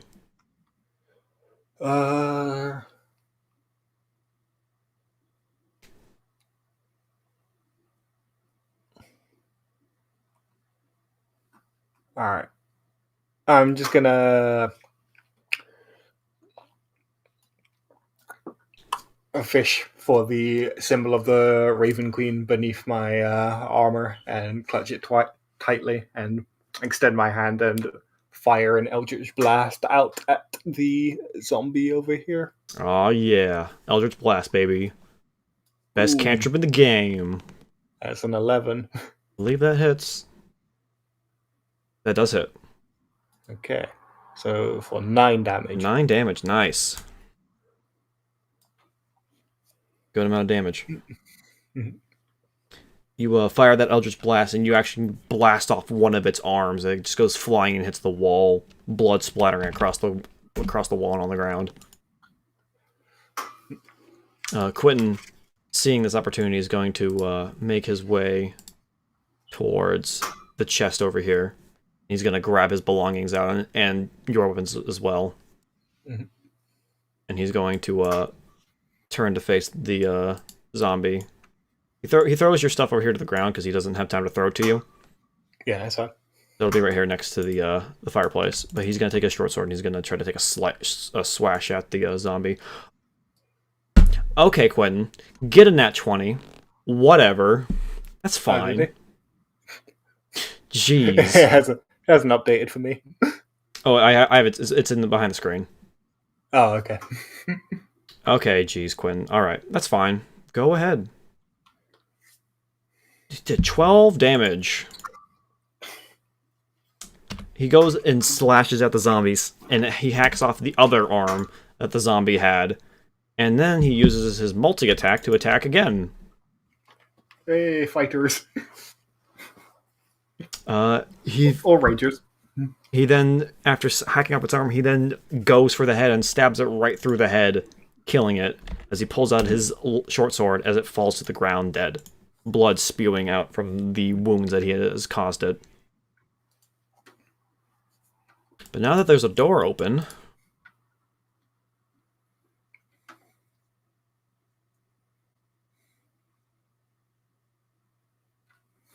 20 feet, okay. So dashing...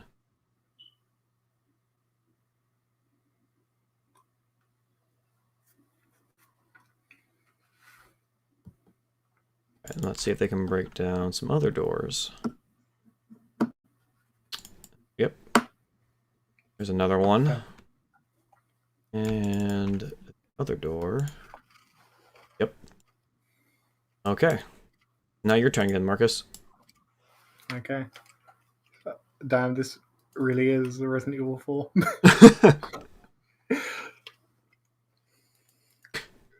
Or Night of the Living Dead, you know, either there's a lot of options here. Okay. Evil Dead, you know, a lot of options.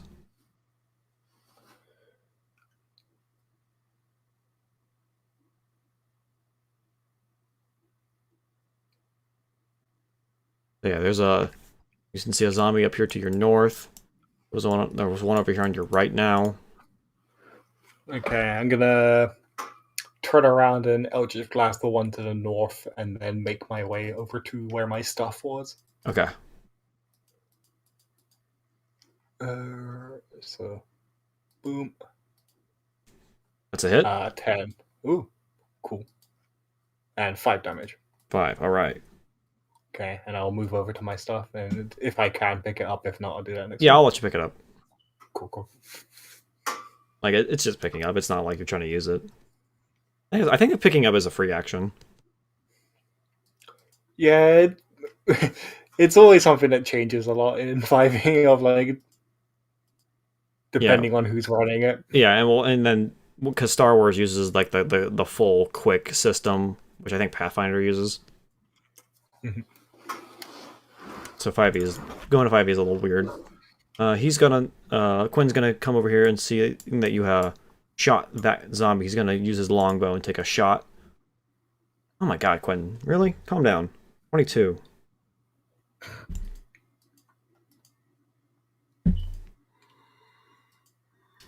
He lands it right in its knee, causing it to stumble a little bit. As he then locks another bow and fires again. Hitting it again. And hits it again in the other leg. Alright. 2 zombies come waddling in through this door.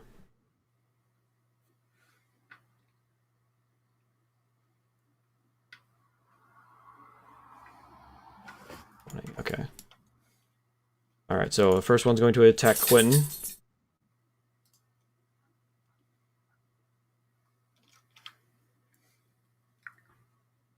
Oh, I forgot to do that.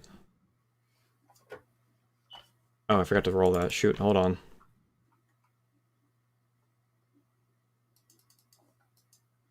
What's the damage taken?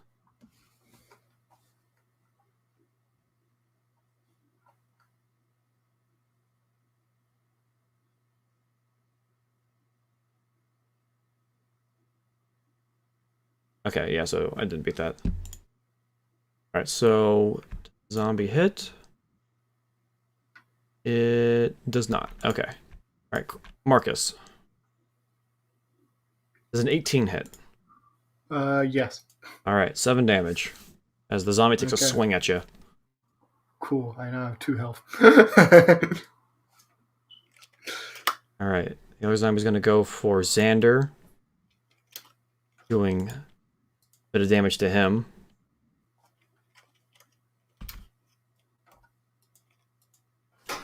Alright, it's now your turn again. Oh, my health bar fucked up. Any help there? Current hit points too. Yeah, you got 2. You're good. Yeah, it's just that my bar looks all. It says 2 plus 1 plus. Oh, because that's the Raven. Oh, there we go.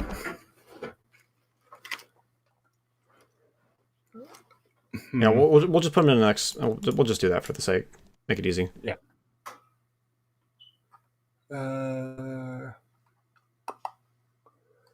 All right.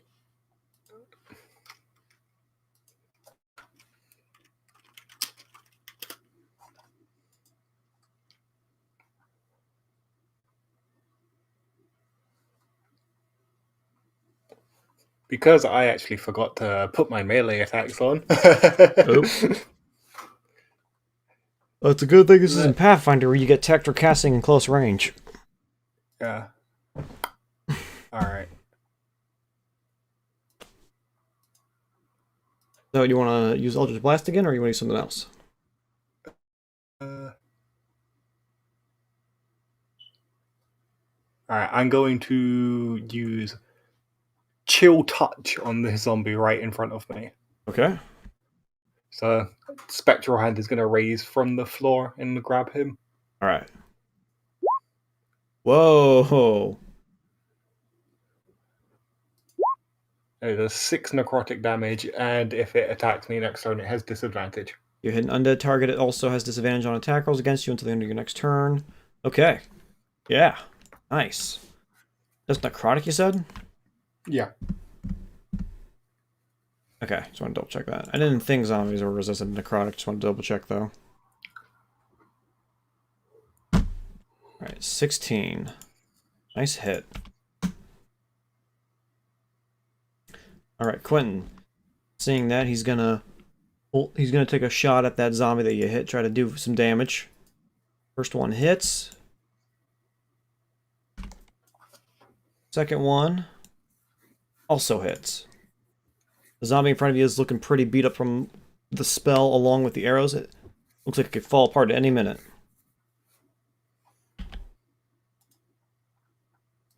Okay. Alright. Zombie's gonna swipe at Quentin. That hits. Hurts. Oops. Xander's getting attacked still. Not able to shake off the zombie because he doesn't have a weapon. That hurts. The other one's going to come stumbling in. He's going to attack Richard. But he misses, though. Alright. It's your turn. It's your turn. Oh, forgot about the zombie that's attacking you. With disadvantage. Disadvantage does a 13 hit. No. Okay. And also in 5. Just misses. I don't remember if you did it differently in Avernus, but I'm having it that if it ties, it goes to the defender. Oh, okay. Yeah, no, I did the opposite, because the armor class is the 2 hit, basically. Yeah. Yeah, I'm going to where it goes to the defender, so if it is a tie, no damage. It hits, but it does no damage. Yeah. So long as it's, like, consistent between you and enemies, that's really the important part. Yeah, if you hit an enemy and it's tied, it does no damage.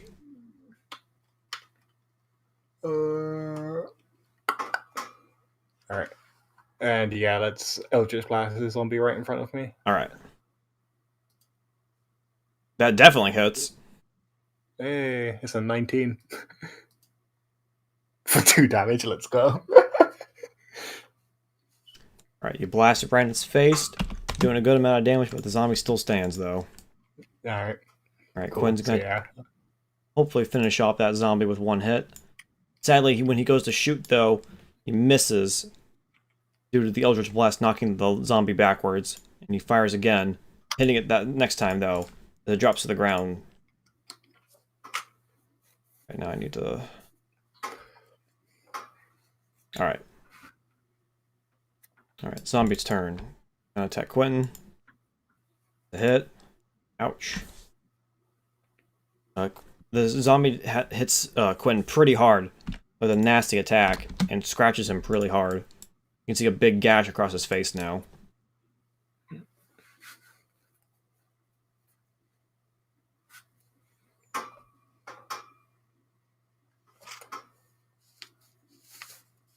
Alright. I see. Xander does not take a hit from that, and then Richard. Richard get hit from that? I don't think so. No, he does not. Alright. So yeah, Richard is still avoiding the zombie, so... Alright, so just a reminder, this zombie up here is falling apart. It's attacking Xander, while the zombie that is attacking Richard and Quentin does not seem to be hit by anything yet. Okay, I will Eldritch Blast the one that's attacking Xander for now. Okay. And for 10 damage. That is, ooh, nice. That is a hit, and it is a kill. Okay. As you blast off the zombie's head with that Eldritch Blast, it crumbles to the ground. Yeah, I'm gonna walk over to the chest as well, and I'm gonna take out the longsword for now. Okay. I'll let that be a free action. Yeah. I'm gonna begin to make my way over to Xander. So If you want to throw it to him, I'll let that be a bonus action. Yeah, I'll throw it over to Xander and I'll say, "You need this." Oh, thanks. With that, he's gonna look towards the zombie that's attacking Richard, and with that, I will add him to the initiative.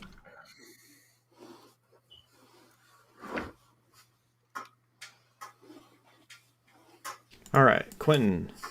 He's gonna put his bow away, he's gonna take out his short sword, he's gonna take a slash. Does hit. Can he land the second one?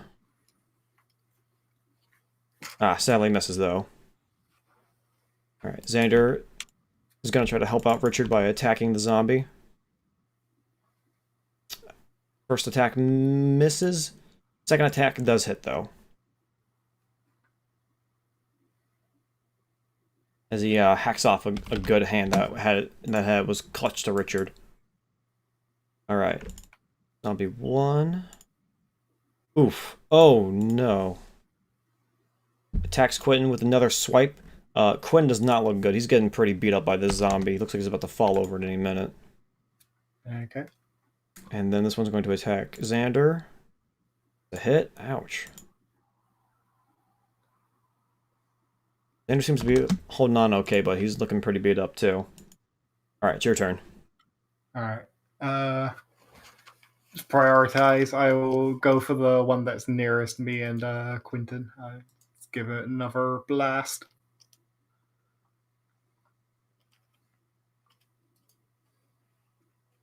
That's a hit. If only I said I was going to do it with an advantage. If only. For 9. 9. Nice. And yeah, that's really all I can do. Right. Actually, here, I'll throw my hand axe over to Richard? Richard. Okay. Yeah. Oh yeah, he's got a dagger. Never mind. Yeah, you want to throw him that dagger, you can too. Yeah, because that's probably on his sheet. Yeah. Which is probably easier for you. I forgot to set that to roll behind the screen. Whoops. Yeah, fine. Always whisper rolls. There we go. Okay. Alright, Quentin, gonna try to finish off that zombie that you've softened up.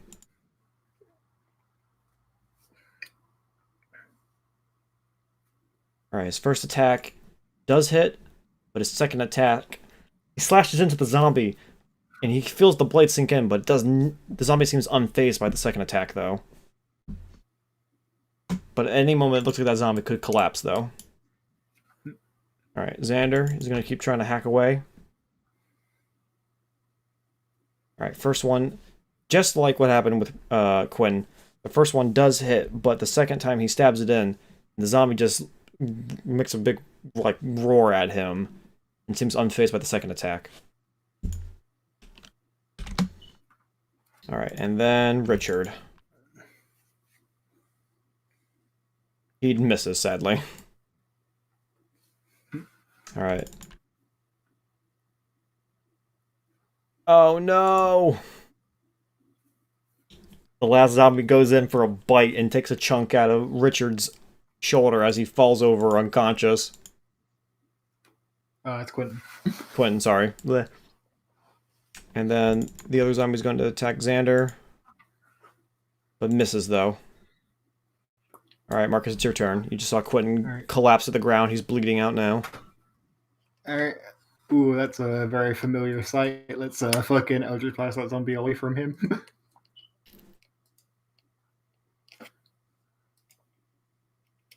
Nice, nice. You might have been doing pretty poor with those skill rolls, but you're killing it with these attack rolls. Yeah. As you blow that zombie away, like, you just launch his torso apart. And all that's left is just the lower half with his legs. As it falls over.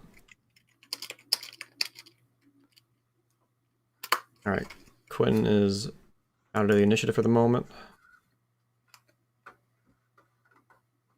Hindsight is 20. Alright, both of those hit. Alright, and with that, Xander is able to hack off the rest of the zombie as it falls over. But I need to roll this real quick.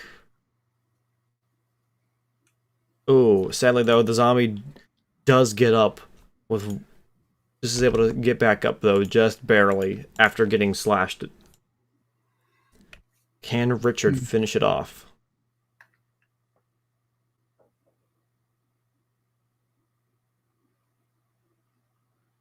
Or you should step to the side so that you can flank.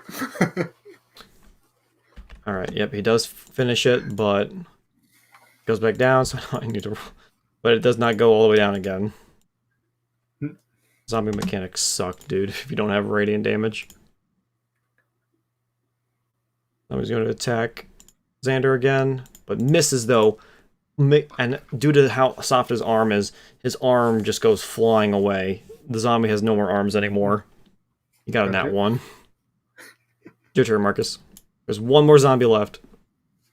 Alright. Feeling the power of the Raven Queen. One more final Eldritch Blast. Yeah! Yeah! 4 damage.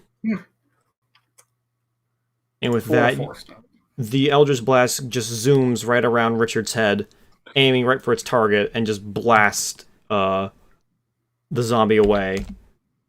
And with that, combat is over. Okay. Let me quickly look for my inventory. Alright, what's in the Dungeoneer's pack? Richard falls back as the zombie falls over, breathing heavily. And Xander, seeing Quentin fall over, is going to run to a room over here and run inside. While you're looking around through your inventory, though, he will return after a minute with a glass bottle with 2 glass bottles in his hands.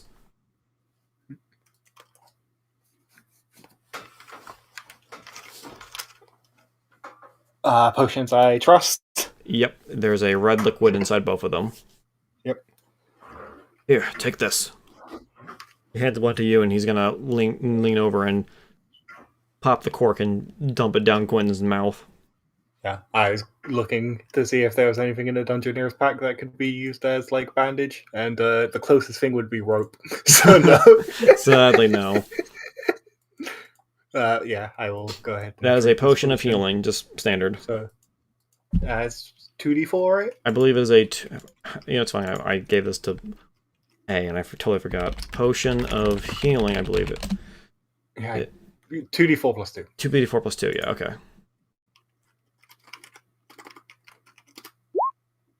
Oh, hey, back up to 4. Hey, nice. Oh, nah, overkill, right? No, sadly. Alright, there you go. Yeah. Alright. Quinn's back is at 5. As the liquid begins to heal a bit of his wounds, Quinn opens his eyes and just goes, whoa! Oh. Looks around the room as he, like, sits himself up. What happened? That zombie there took you down. Good that you're still with us, friend. Ah, Uh, it looks at the zombie that's been blown apart. Ah, thanks, Marcus. I owe you my life for that. it's a little bit of a reason why I wasn't too concerned about giving up my weapons. Sorry about the deception, Xander, though. Uh, these are a lot more troubling than just children's pranks. Xander then looks to you with it. He like you can see him like put his hand to his like some of the scratches that he has, some of the wounds. Yes, we we get more than just kids, you could say now. How do I explain this?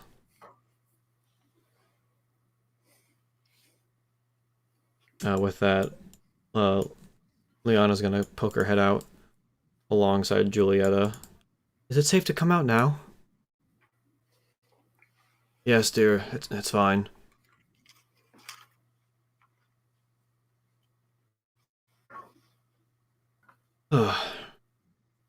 Well, where do I start? Xander seems to be at a loss for words at the moment.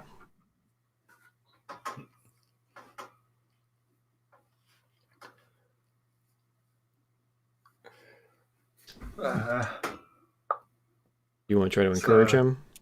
yeah. Uh,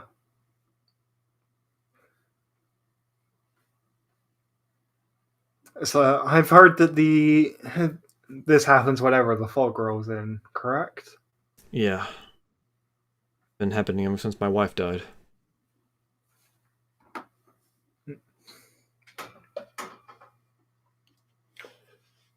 And would you happen to know why that is? He looks to his daughter and looks down in shame. You mind if I tell you this outside?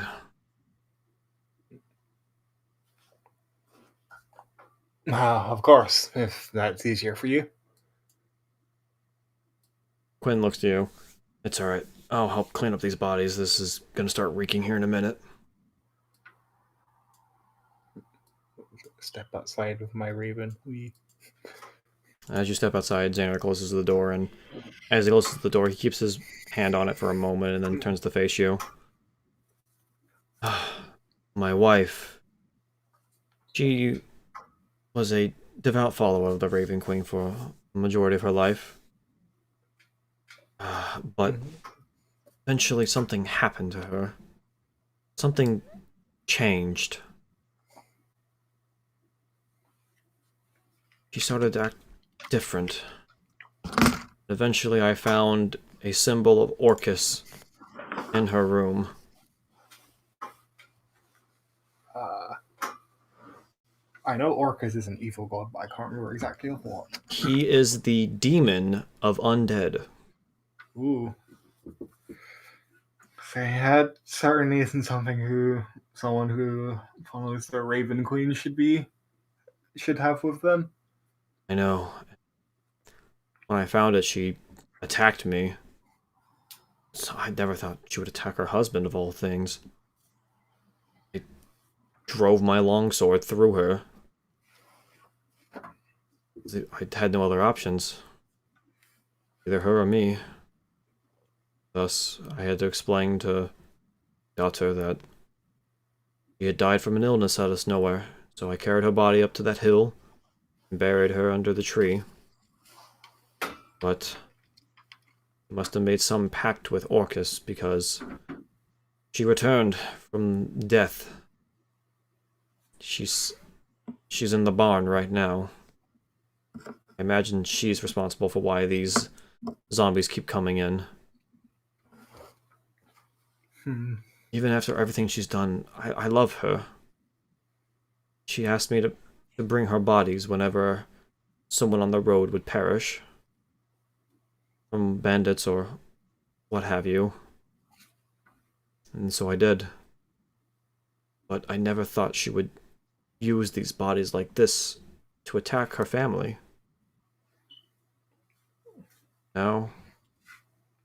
Can't bring myself to finish her.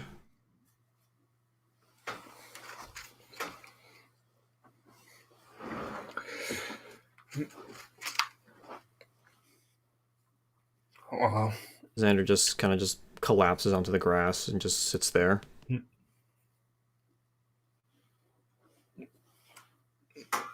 I'll go over and place a hand on his shoulder. The undead are those who cannot be trusted in any way, though I can't exactly ask a man to murder his own family.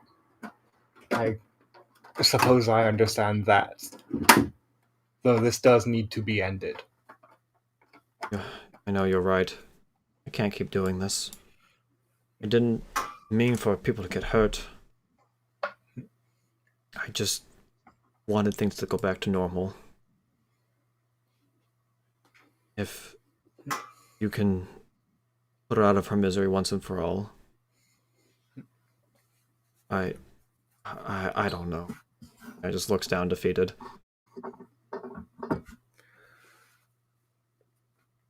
I'll nod to him and say, I'll be able to put her to her final rest. Don't you worry. Well, I will need the key for the barn. Without even looking at you, he just reaches into his pocket and hands you a somewhat silvery rusted key.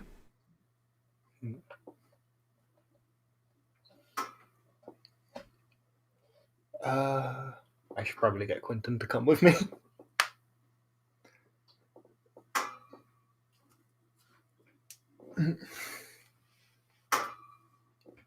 Yeah. After a minute, you see the door like bust open, and Quinn's carrying a stack of corpses and remains out the door. Sorry, I didn't mean to burst in, but this is really heavy. He's gonna move over here and plop them down. We'll need to get a cart or something for these later. The stench is starting to reek. So he walks back over. Place my hand on Xander's shoulder again. I'll say, you're a good man, Xander. This will be over soon. Don't worry. And I'll nod to Quentin and I'll say, I'll need your help with this, I believe. Of course, you saved my life. What do you need? Come with me to the barn. We can stop these attacks there. Alright. As you guys are starting to make your way to the barn. So, I'm filming in on what we're up against.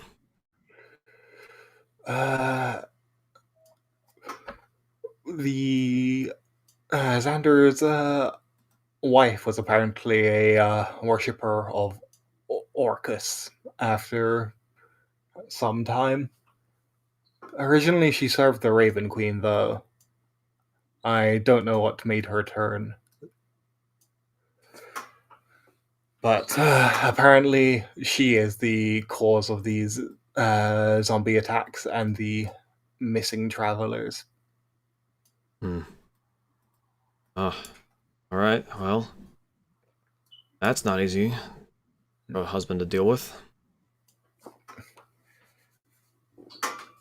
Yeah, I can understand why he tried to keep this hidden rather than end it himself. So, what's the plan?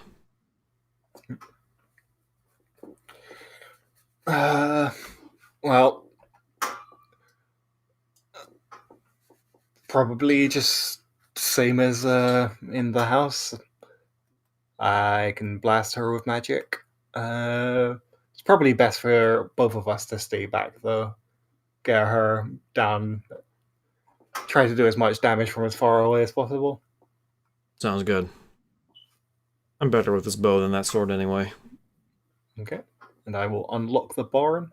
Alright. The door opens up. Let's go inside. And as you walk in, while you do smell the normal smells of a barn, you can smell the rotten smell of corpses and dead bodies nearby.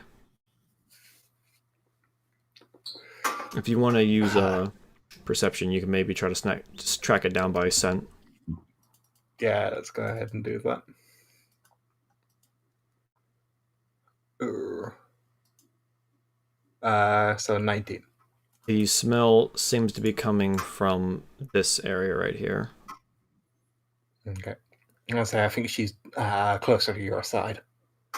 Alright. I'll open the door and you stand ready, alright? Alright.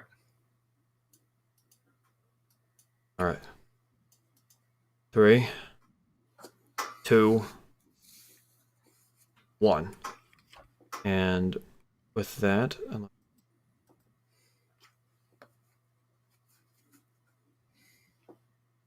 you see that? Or is it blocked? It's Block. grayed out. It's played out. Alright, hold on one moment. Gonna fuck up a lot of shit, but it's alright. It's fine. Alright. Oh, yeah.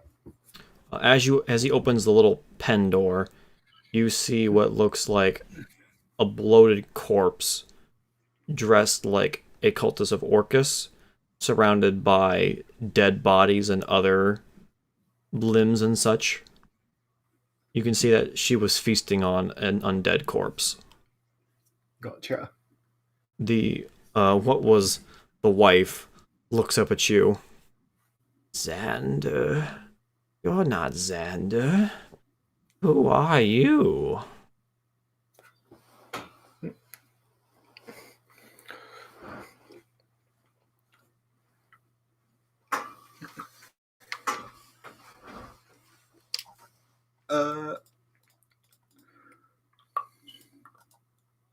Once I quickly read this spell because I want to sound cool. Okay. Yeah, she's not attacking you yet, so she's not showing a sign of hostility at the moment. So you want to get a surprise attack on, you can. Yeah.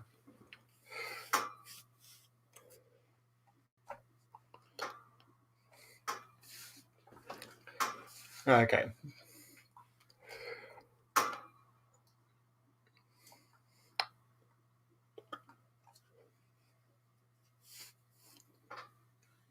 So yeah, once more.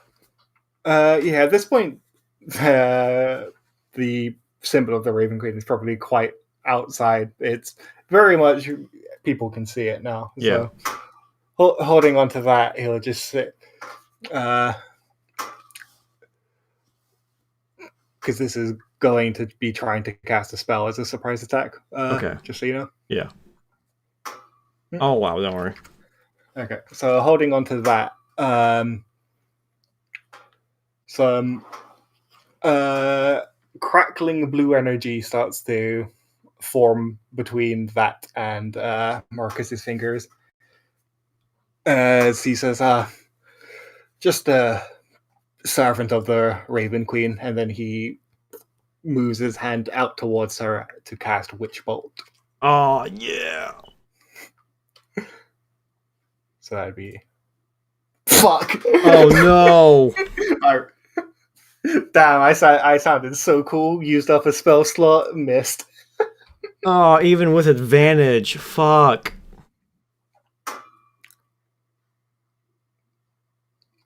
Goodbye, spell slot. Wait, hold on. Oh, fucking. You cast the Witch Bolt, but it just, for some reason, Orcus must be protecting her as it just zooms just right over her head and hits the wall. Okay. Which now means roll for initiative. Now it means roll for initiative. It would seem Orcus is still protecting me.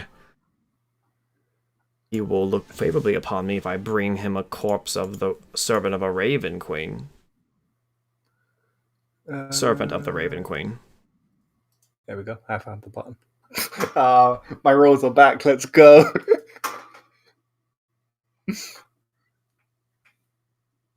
Might want to whisper hers. Yep, I just realized I didn't turn that on. Goodbye, spell slot. That would have been such a good one as well. Alright. She's going to pull out her scimitar and she's going to come at you with her scimitar. Does a 9 hit? No. Alright. Quentin, seeing this, is going to back up. and pull out his longbow that he had out in Luck of Narrow. Sadly, he misses his first shot, but hopefully he'll land the second shot. No, he doesn't, as both just... He's not used to this enclosed area like this barn to shoot, and he ends up hitting the walls.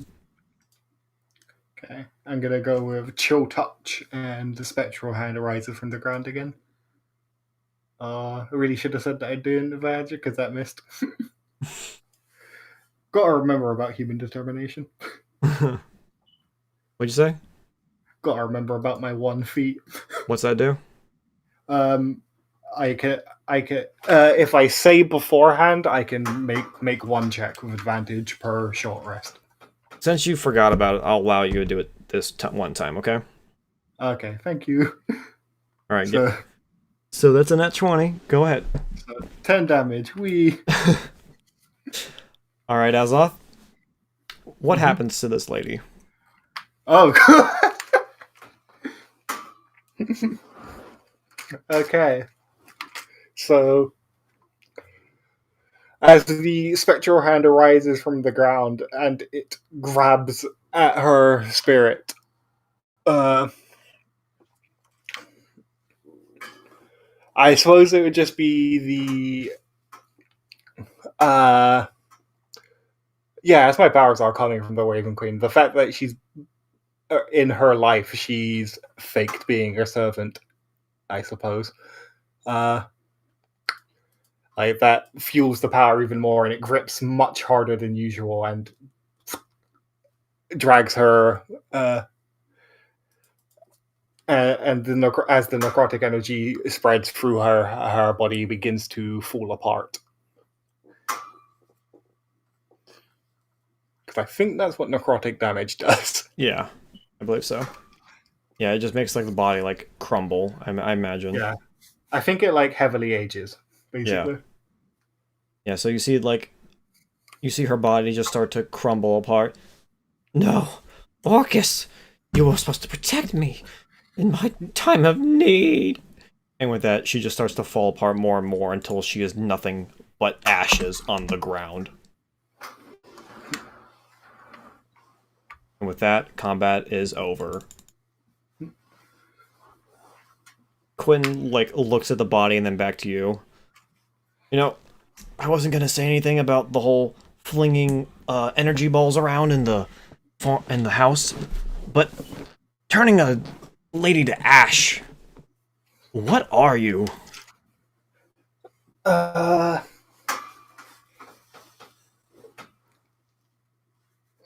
Well, I did tell her, but just a simple servant of the Raven Queen. Huh. Maybe I should start praying. Shoot. Marcus will just rub the back of his head, basically, like, Once the pile of ashes on the ground, though, the raven on your shoulder will drop off for 1 second. It will jump onto the pile of ash and flap around the pile of ash for a minute, and then fly back onto your shoulder again. Okay.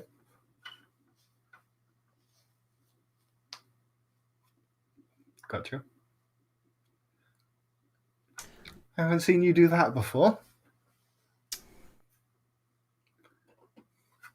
Yeah. He did a little thing there. Mm-hmm. But if you were looking through, if you decided to look through his eyes while that was happening, basically what he was doing is that he was marking her soul for the Raven Queen. Gotcha. Because due to being a servant of Orcus, her body is able to come back after a certain amount of time. But with what he did, it's not coming back. Raven Queen wants to see to that.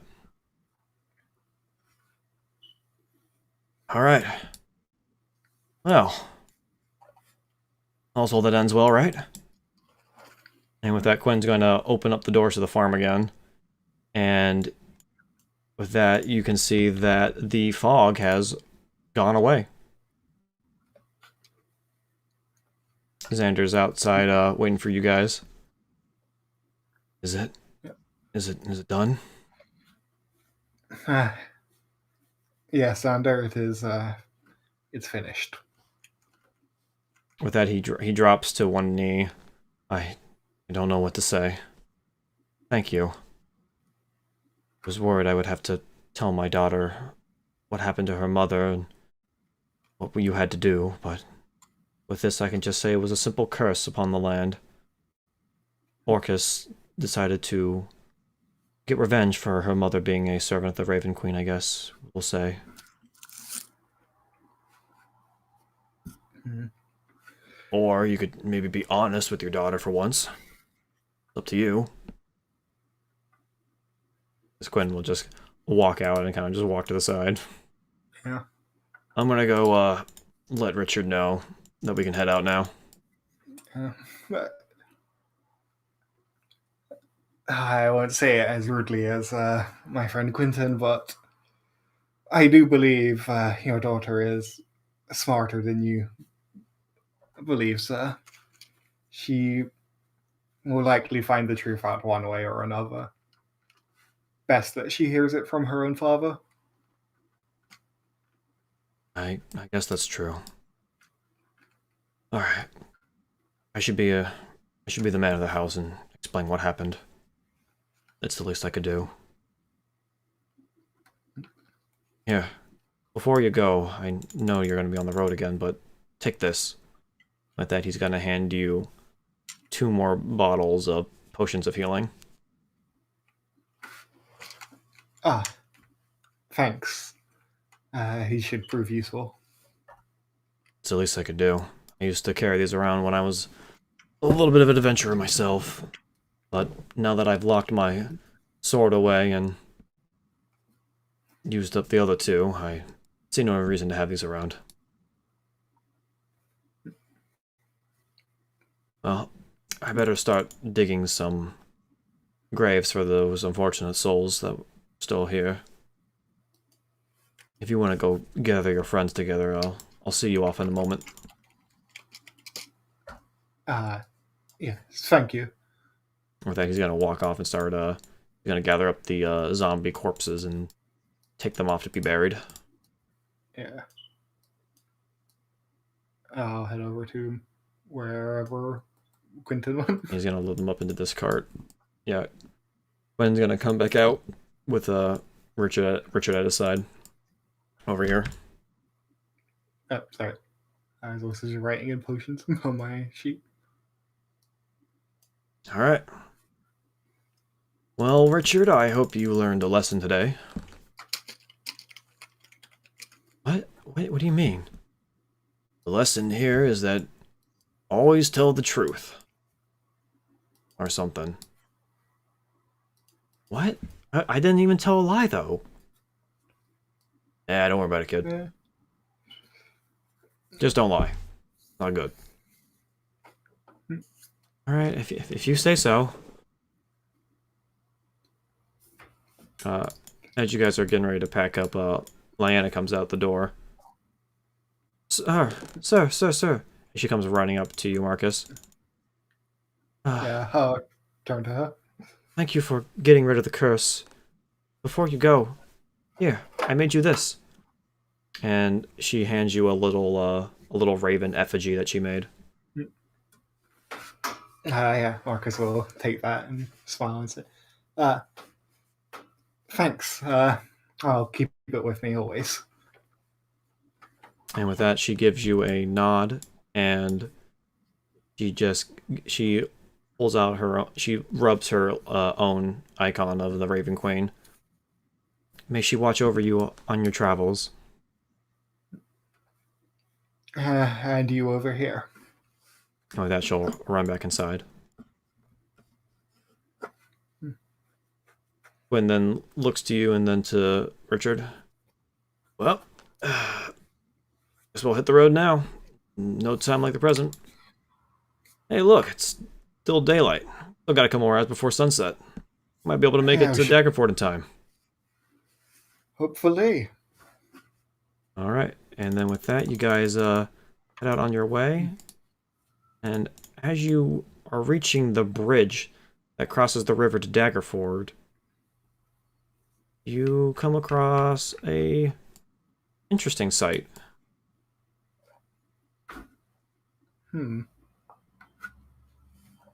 Bunch of friends. What's up? Bunch of friends. Yeah, here, let me... as you guys are approaching the bridge, you notice there is a bunch of ravens just sitting on the edge. They all looking in the same direction? Or... No, they seem to just be sort of looking around here and there. Sort of just standard raven twitching. This is strange, though. No stranger than what just happened, I suppose. And let's continue along down the bridge. See what. As you step, the moment you step onto the bridge itself, all of the ravens start to fly towards the center of the bridge and begin to just circle around and around, almost creating like a swirl almost. They just keep going and going. Till eventually you can make out what looks like a woman figure in the center of the swirl. And just for a moment you can see what looks like a masked lady with some feathers in her clothing. But then after that it disappears and the ravens depart and fly off. You can see something laying here in the center, though. I'll go over to see what that is.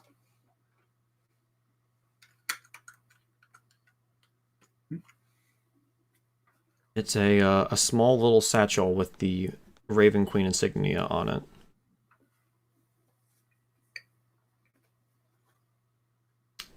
Inside of it, you find 5 silver pieces. Hey. Damn. Got paid more than I did in all of Star Wars.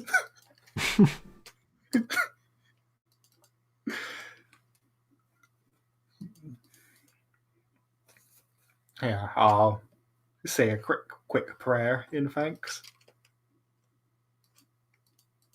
Quinn then looks to you and over to Richard. Alright. Well, we made it to Daggerford, and Marcus, you're a great guy. You saved my life. I appreciate that. But this whole Raven stuff that's going on lately, kind of weird. It's kind of creeping me out. Hopefully, if we meet again, I don't have to get involved with this whole undead Raven stuff again. We can just hang out. Sound good? Yeah, hopefully. You're making your way further south to Arm, right? Yeah. Hopefully I can make some money, and maybe once by the time we get back, I can pay you back for for saving my life, you know? Maybe we can go for some drinks or something. Yeah, that sounds good to me. Richard will then look to you both. And I owe you both a favor as well. Should you ever find yourselves back in Daggerford again, come look for me. I'll make sure to help set you on your way. My father will be most thankful.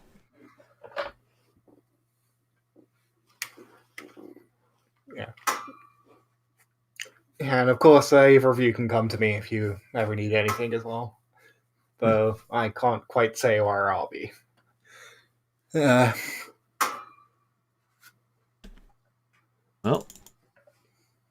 sounds good. And as you guys make your way into Daggerford, you eventually all break off going one way or the other. And eventually you make your way towards the Nightmare's Stable, a tavern within Daggerford. And as you walk in and take a seat, you find the tavern pretty empty. The tavern owner looks at you and looks and like, "Oh, you're one of them, hmm?" I suppose depends what you mean by them.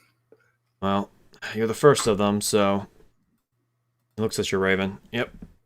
You got the card? Yes. Say as I take out the playing card. Yep. That's just what he said. Alright. Well, until the others arrive, I've been told to offer you your stay here at the Nightmare Stable has been covered. So until the rest arrive, enjoy your stay here. Thanks. Your room's right up there in room 4. So take it easy until the rest of them arrive. Okay. Thank you, sir. And as you enter your room and get yourself situated, you find yourself having to wait a couple of weeks until eventually a party starts to gather, each with their own playing card. But that's another story for another session. We for when timelines when timetables match. Yeah, because you got there, because since you were traveling only from Waterdeep, which is the shortest distance, you were able to get there before anyone else did, so. Gotcha. So, for the next couple weeks, Marcus is just going to be hanging out there until everyone else arrives. Yeah, hanging out, being awkwardly polite to everyone. So yeah, I hope you enjoyed the session. Yeah, that's fun. Alright, do you have any finishing thoughts before we cut it here? Nothing I can think of off the top of my head. Smooth, do you have any thoughts you want to share? Yeah, when you said you both earlier, I almost put down my mic, unmuted, and was like, wait a minute, I'm not playing a character. I was like, he's the GM, there are only 2 people in here, he said both. That must mean me.